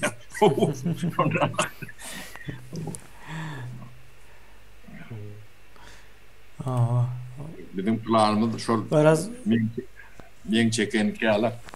umuman aytsak şu komünist olsan samsyk bolýan eken indi. Şoň üçin bolmaly däl. Şu an komünizm baran yurtlarynyň hemmejesine taryhyny görüň, izarlaryň nähil netije alypdyr görüň. O hiç haýsynda bir netije ýokdur. Hemmesi hem çökendir. Birinci komünizmin näme öğrensinler. O komünizm näme diýinem soň öwrenerler mikän diýen aýdyň şo zatlar görenden soň. Yani şu atki Türkmenistan'ın demesem çok yani komünizm yıkılmasından çok kalan demen demesi yani artişok diýerler ya yer titren çok iyinden gelen yani yer titremeler gitçikken. O gidip barýar ýöne azal ya. Yine bir näme geldi havarda yani Azerbaycan'ın prezidenti Rusya bir karşı bir zat tarafıdır. O şu adetleme Karabağ boyunca yani anlaşmanı icra eden o yani Ermeniler Karabağ'tan çıkmalı yerinden çıkan ok diye de. Onun ortlar yani Miratorsk demeleri var. Şolun demetinde şolar Pritorsk diye de. Ort boynu.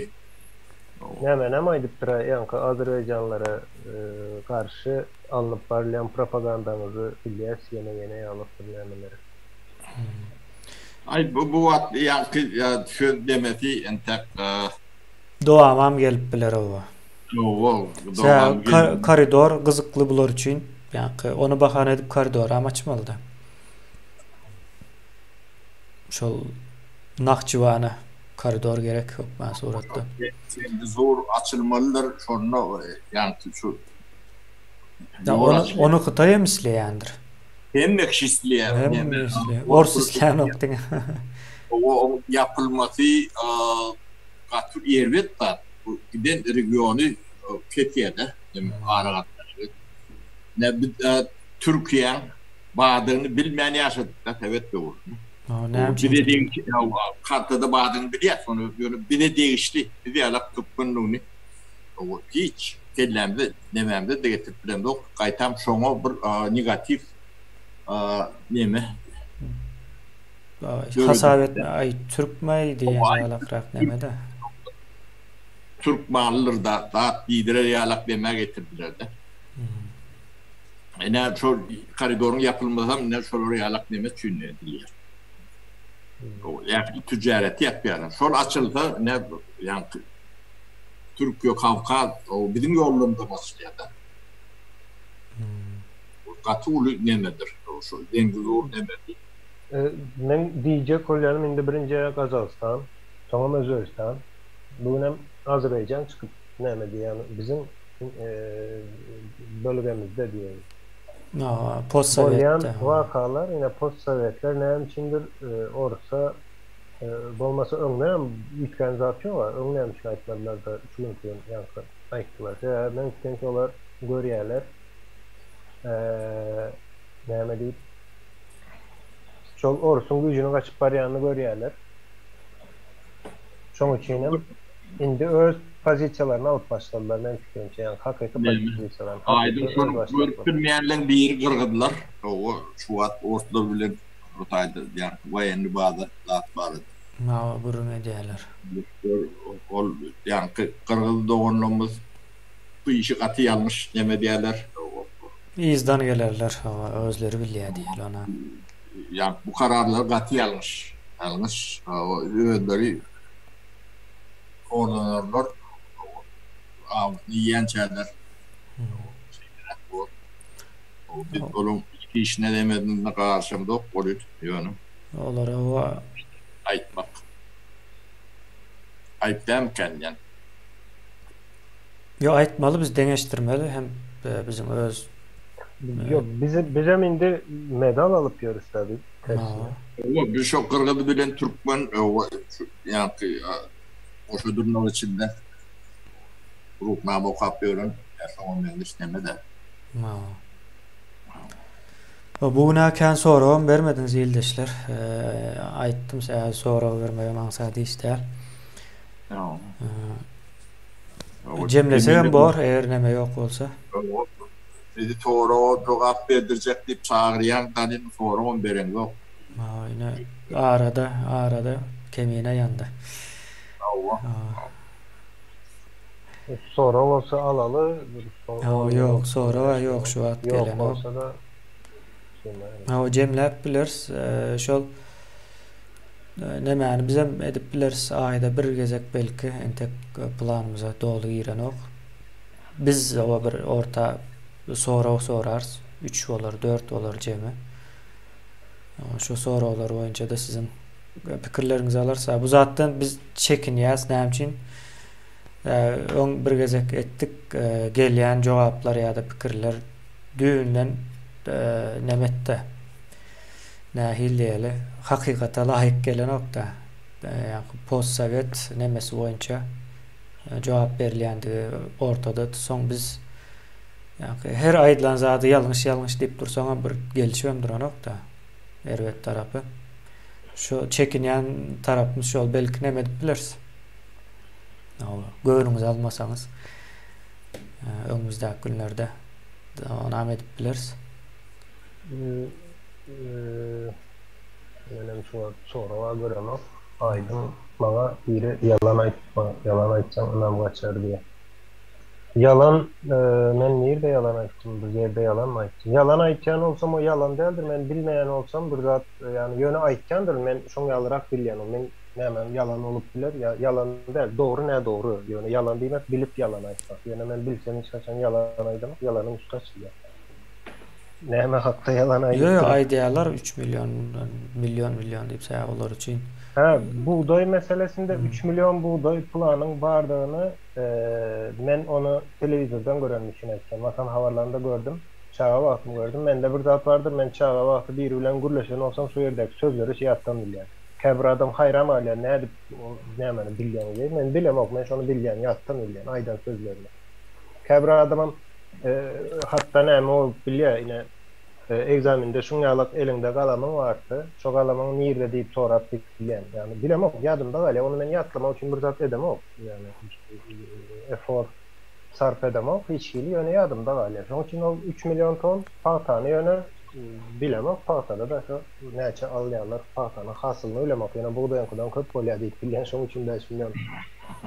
Ýalakdyk näme olandyr diýip nämetinde. Ýöne 3 milyony hakykatda liderde Vatan havarlarynda gördüm. Arhiw diýen zat ýok, bolmasa suwd ederdim onu. Vatan havarlaryny 3 milyon ton. Ýazgysy bilen bilýän 3 6 sany nol bardyr arkadaşlar. Benim aydım onu 6 diýende de 5 diýende de 10 diýende de tapawdy ýok. Indi çıkýan da ekleýän da alan hatırlar şo bolýar.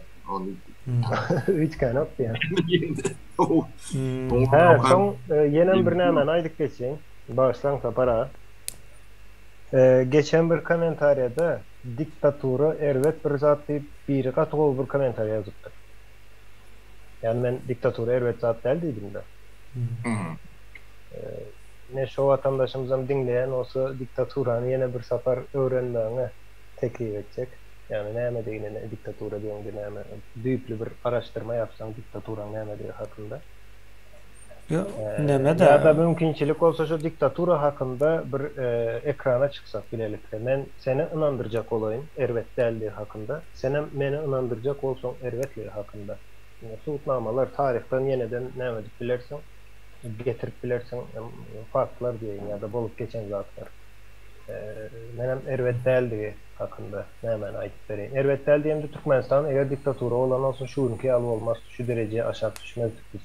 Yani elbette diktatura bilen demokratiýany deňeşdirsen demokratiýa bolýar. Yani Türkmenistan şu günkü ýagdaýy bilen bir diktaturany deňeşdirsen Türkmenistanda diktatura bolan olsa hak bolýar. Bu wagt onu diktatura zat del, kleptokratiýa özüm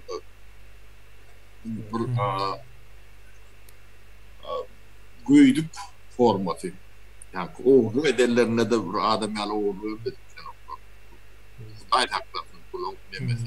Ne yazıptır diktatura pes millet üçün şert deyip bir ildeşimize öz pikirini yazıptır. Ağır yani hakikat mukan yani. Demokratiýany ýöredýän adamlar akıllı, düşünjeli, bilimli cemiyetler bolýar da, şu cemiyetlerde ýörep bilýär. Diktaturan gerektiğini her forumda aýdyp dursunlar. O yani Federal adam gerek. Sonra verdi. Döwlet näme der diýen. Döwlet bir zat etmeli bolsa şo taýda diktatura bolmaly. Döwletiň hiç il firmasy o nemesi näme diýerler, zawody, fabryka on ýazat bolýan däldir. Ýalňyşdyr. Eger şo zatlar bar bolsa hökmen suratda şo taýda korrupsiýa ber. Yani orada bu siren diktatura filan diýdi bu bolýar. Nawa döwletiň şeker fabrikasy bolýan däldir, paxta dekýän däldir. Demir ýoluň eýesi bolýar bütün dünýäde şonuň ýaly demir ýollaryň eýesi. Demir ýollar şert näme üçin de ýa-ni hem söwdany hem aratnaşy ansatlaşdyrmaly olan mugut nemesinde ýalak da onam salgytlar bilen tamamlaýandyrlar elbetde. Şonuň üstünde näme bolmaz ýaly bolmaly. Sonra bir soru geldi, şonu okap soň jemläli bugüni. Hatta Türkmenistan'da birinci dil haysi dil olur İngiliz mi deyip sonraya düşünüşüm boyunca daşarı yurt dilleri diye son yani Xitay dilini hem öğrenýärler diýip yazıpdyr da. Indi birinci dil bilimlemesinde deyip ayrılýar da bu bilim ya da teknoloji dünyasında İngiliz dili elbette birinci dil. Bu İngiliz dili İngilizlerin dil değildir. Bu sözünü ediyen dilimiz yani sözünü ediyen İngiliz dilimiz İngilizlerin dili hükmünde görülmelidir. Yani, dünya ondan geçti. Yani hem ortak dil deyip aytılýar ama İngiliz dil deyip aytsak yanlış olur. Xitay dili hem o Xitay bilen işi olan adam öğrendiler. Sonra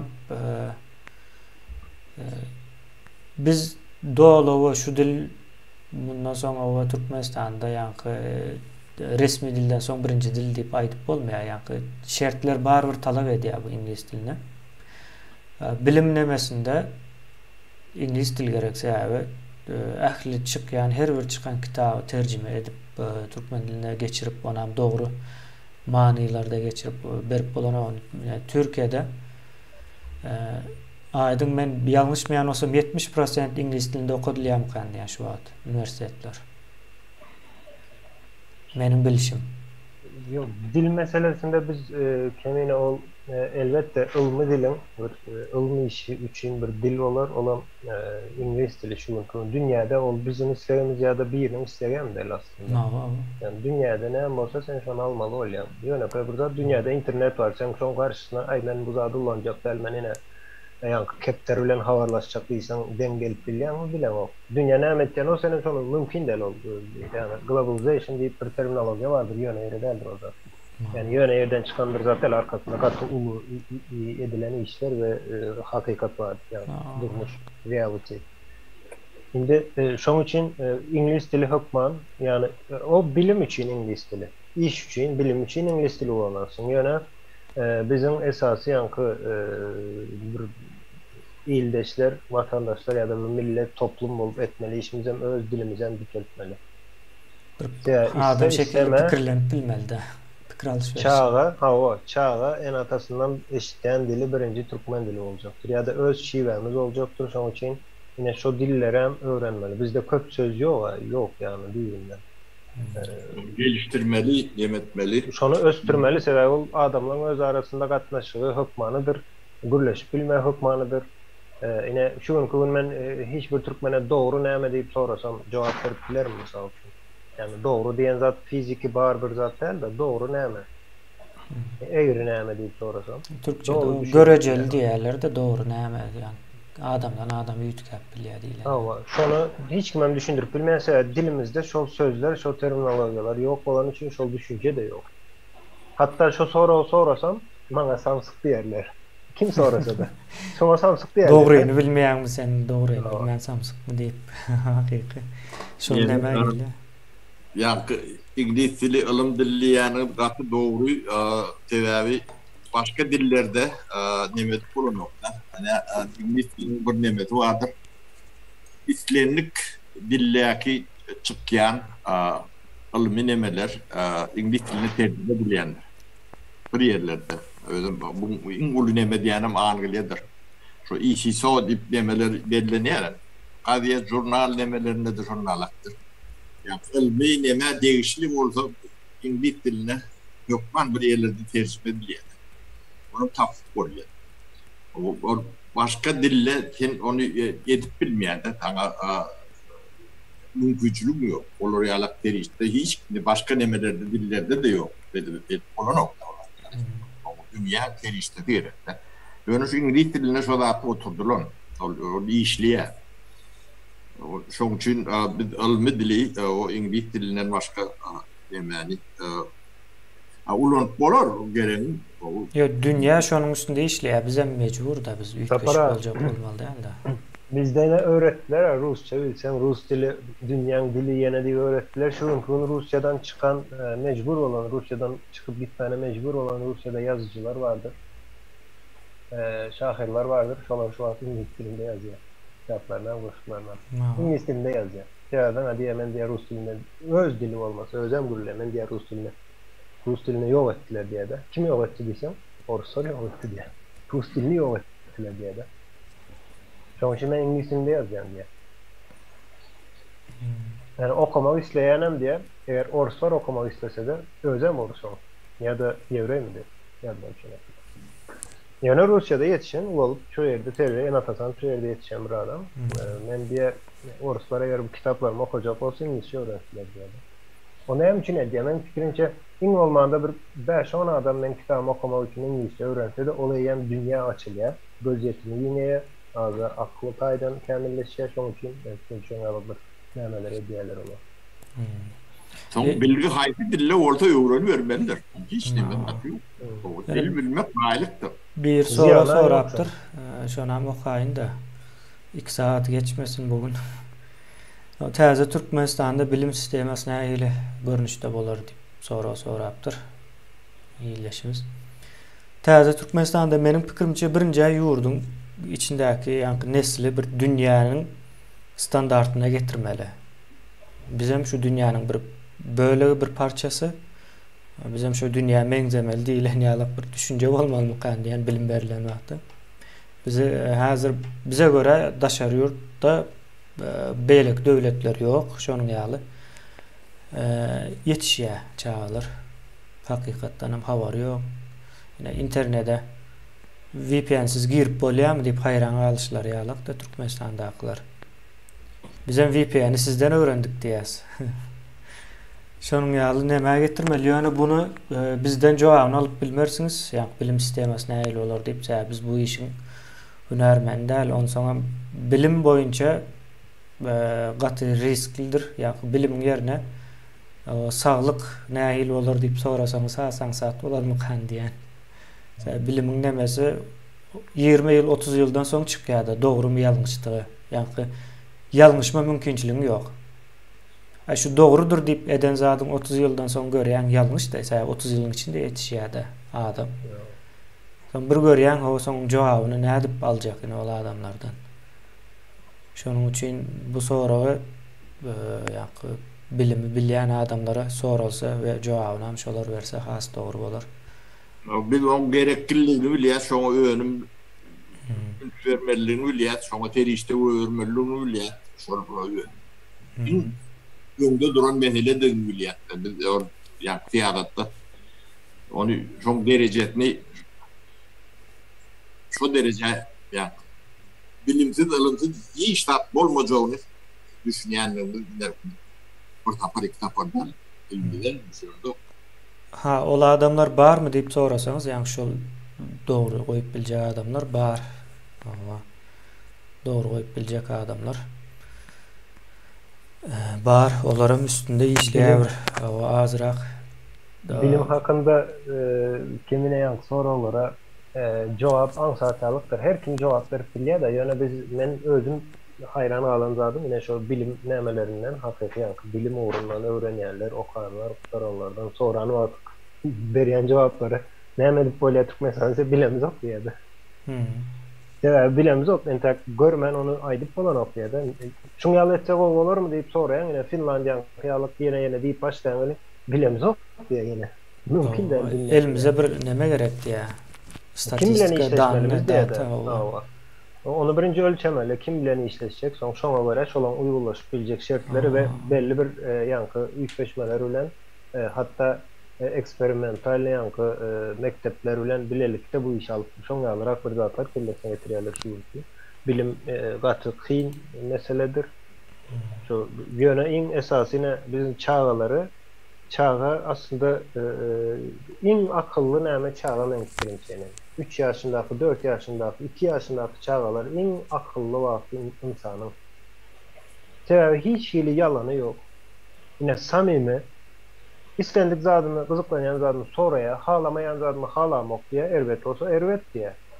Gowy görse gowy diýe. Gidip öwrenmek isleýär.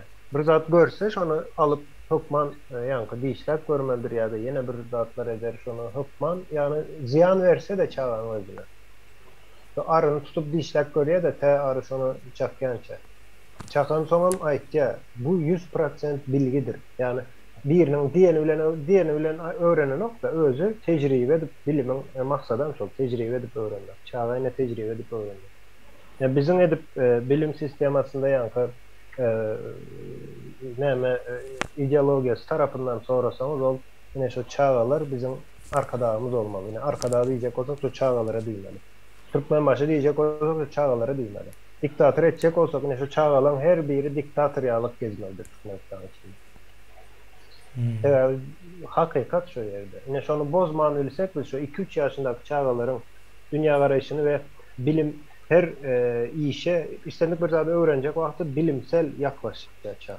Yani şu bilimsel yaklaşma hucuğunu bozman olduk bilsek olur son özleri hem yanlışınızdan düzeldir. Son nebe vardı aydın. Yine Türkmenistan'da ne edip çağı yetiştirilir deyip sorarsanız biz bilemiz yok. Bilyen adamlarım en tek barıp görmeyen bir zat deyip bilemiz yok önünden diye adam. Yani şu an üstünde işlep veren yurtlar var da. Yine Finlandiya var. Yani Avrupa yurtları köpsü. Dine şu bilim üstünde işleyenler. Yani onlardan misal verip onlar ne edip ediyendi bu arada. Onları görüp tağadan başlayanlar. Bilim şu taylardan başlayanlar senin. Son bir soru var. Vaktimiz 3 minut vaktimiz kaldı. Son bitiriyaz ildeşler soru gelmesin. Taze Türkmenistan'da tire parazlığa ceza verilecek mi diye.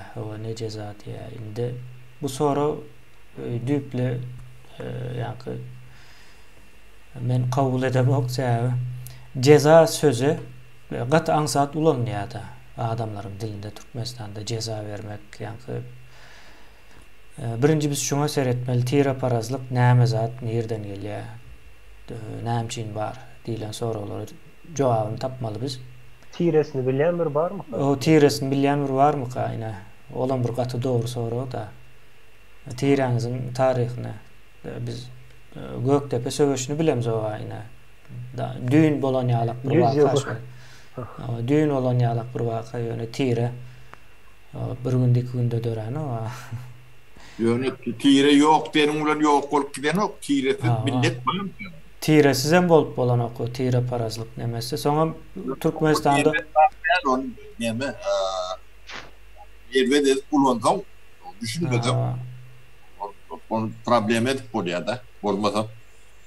Yine yerine de gerekiyor sorun. Çözgüdüne ne medeli yine tire parazlık yani hazırki günümüzdeki neme bilen kabul etsek bolyan zatları göz önüne tutup aytsak beş velayatın bolmağı, göllerin olmağı, Baydak'ta 5 yıldızın olmağı şu zatların hemmesinin nemeleri rejissörlerin diyelim senaristleri şunların bolmağı için göredilen zatlar yine biz şu zatları çözeriz, Baydağı çözeriz, velayet meselesini çözeriz. Orslar ayırıyaz aradan. Ors deyilen yani daşkı tesir kalmaya. Olar ayırıyaz üstüne de yani bilimli, düşünceli, kitap okuyan bir cemiyet ortaya çıkar. Sonra tire parazlık. Näme tire, näme. O zatlar yadınızdan çıkar. Adam zat, insanlık deyilen zat vermedi onun yerine. Doğru. Tire'niz övünürsünüz, bilirsiniz onu ervet zatlarlığını. O gerek olsa övünürsünüz o eden zatlar vardır her bir tire'nin. Tapıp bilseler, tiresini tapıp araştırıp, öğrenip bilseler.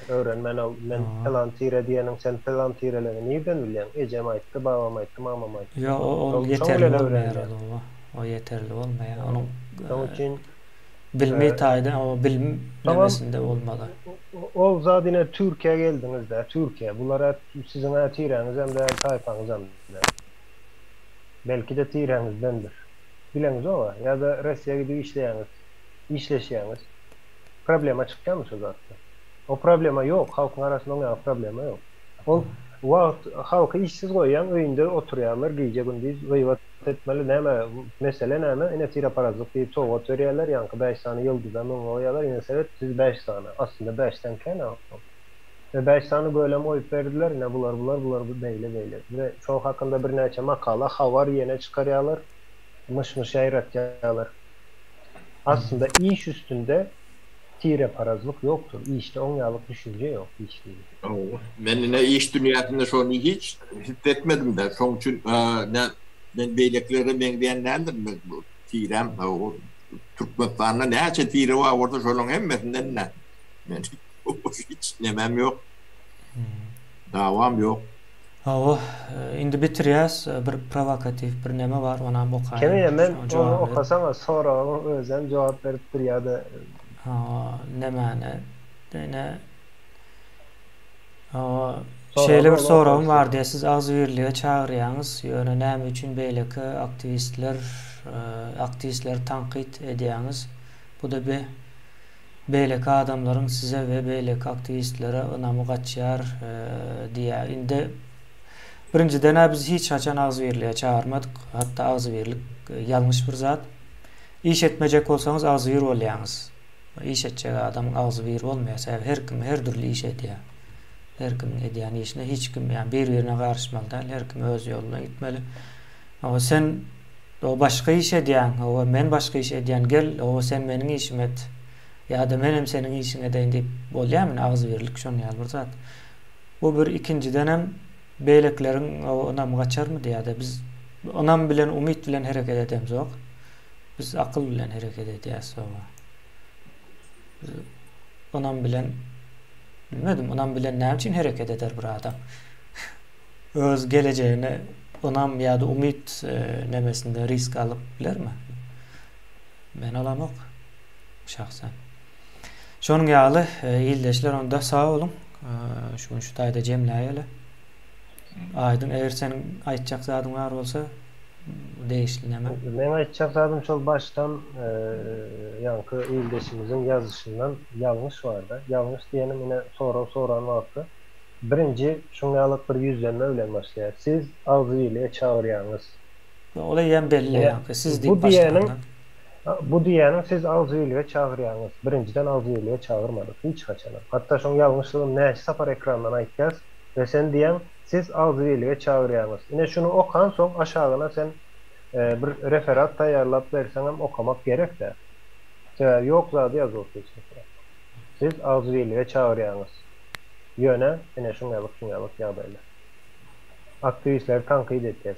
İstendik birine bir zat diýilen olsa ol biz üçün hiç bir nämesi ýokdur. Ýöne täze Türkmenistan'ı gurmak üçin edilýän işler bardyr. Neçelara ziýan berjek bolýan olsalar biz elimizdäki faktlar bilen çykaryp görkejeýine şuňa edipdir. Bahanam siz berýäňiz, biz beremiz olara bak.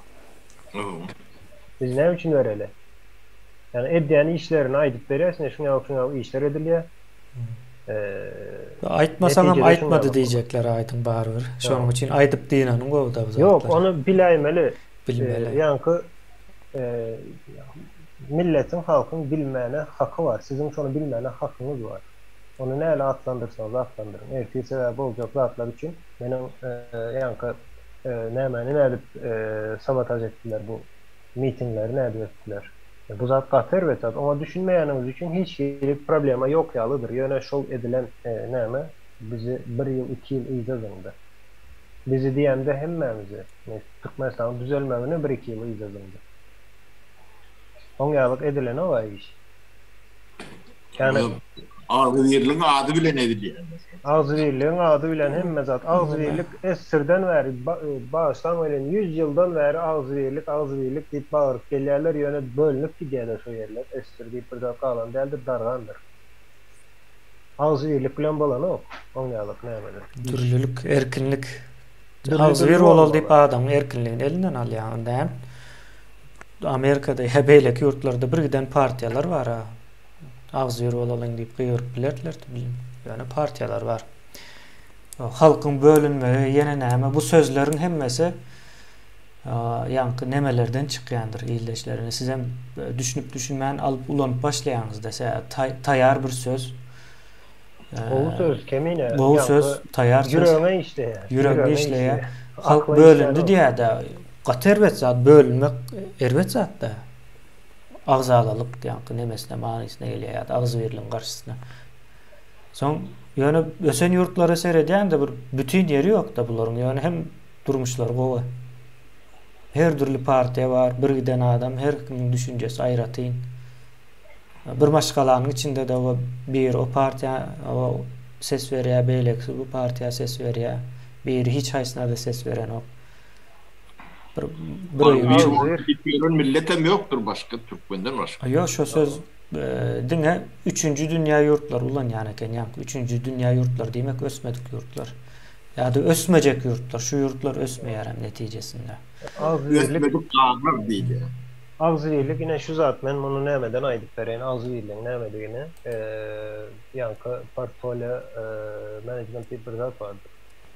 Ne şu ýerde bir tertip düzgün var. Hemme ýanky riski bir ýere oýan ok. Ağzıvir eden ok sen şol näme? Ağzıvir diýmek hemmemiz bilelikde gün watara gidýän hemmen bile gidenim üçin hemmen ýok bolup bilýän. Ýöne birin gün watara 5'si beýle 4'üsi beýle gidende şol ýanky toplumyň belli bir bölegi riskler bölünen üçin ýaşap bilýär. Yani men mysal bermek dogry boldumy ýa-da Doğru, doğru. Yani düşündük bildim mi deyip ümit edýän şu zady men. Ağzıvir diýmek hemme bir ýere gidýär. Ýene dış var, ýere zat ýok. Ağzıvir bolup şu gün watara gidildiýäňiz bölüm gidýäňiz ýaz gelen okda. Ýene şu bölek gitse, iň bolmanda biri sağdan alıp bilýär bir topor. 4 tarafa gitsen, 7 tarafa gitsen ondan hem gowy, 10 tarafa gitsen ondan hem gowy. Ýene ağzıvirlik diýmek hemmen bir tarafa gitmelidir. O mümkin değil. Bu sözün bilemek ne için olur, ne için bizde yankı aydın demokrasiya sözü Türkmenler. Aydın bu ütopyadır. Ütopya yani bilmedim manisini düşünýärmi teyirleşlerimiz. Ütopya diýmek. Ütopya değil, utopya. Ha, utopya ben İngilizce de aýtdym onu bağışlarsınız. İdeologiya ya da neme de bolmajak yankı durmuşa geçmeyecek arzu diýmek. Hıyallar durmuşa ýöne kemine bu başka nemet var. Bunun hem de klişedir. Klişe sözler var. Awa klişe diýsek hasam da. Çok klişe sözler görüýti aň aşagyny täsir etmek üçin edilen zatlardır. Sizin agdy bir bolmadığınız üçin edilen zatlar. O şol ulanýan bolsa şu ortaya seredin.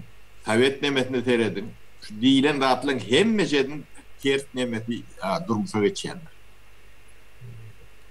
Ak diýse garadyr, gara diýse akdyr. Şondaly. Şu agdybirlik klişesini ulanýan adamlar agdybirlik barada ýa-da şu adamlar iň ormanda bir-birine düşünşmesi barada ýa garşy nemeler bardyr. Manysy şu zatlardan çykyn. Erkinlikdir. Erkin goýun. Daş döwreňizdeklere basy etme. Ağzıvirlik adasında. Ağzıvirligi ben nämesinäm aýdaly kommunizm ýalyk bir gün şu ağzıvirligen bir ideologiýa edip şonu amala aşyrsalar gaty kän adam öler. Gaty kän özem dini akıllı adamları ýok ediler ağzıvirlikde. Näme üçin aýdyp bereýin? Hem adam ağzıvirligi saýlasa içinden biri çıkar yok men diğer yine alma del üzüm ekecek diğerde. Oğlum ne edip bizi alma kendi sen üzüm ektirleyen diğer yankını yol ederler.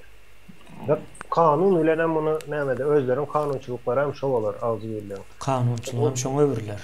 Gater betsen. Bir üç kaşık bir zat etse şonu yok etmek demek ağzı verilik demek. İyi olmasa ne hemen kestiyeler değil mi?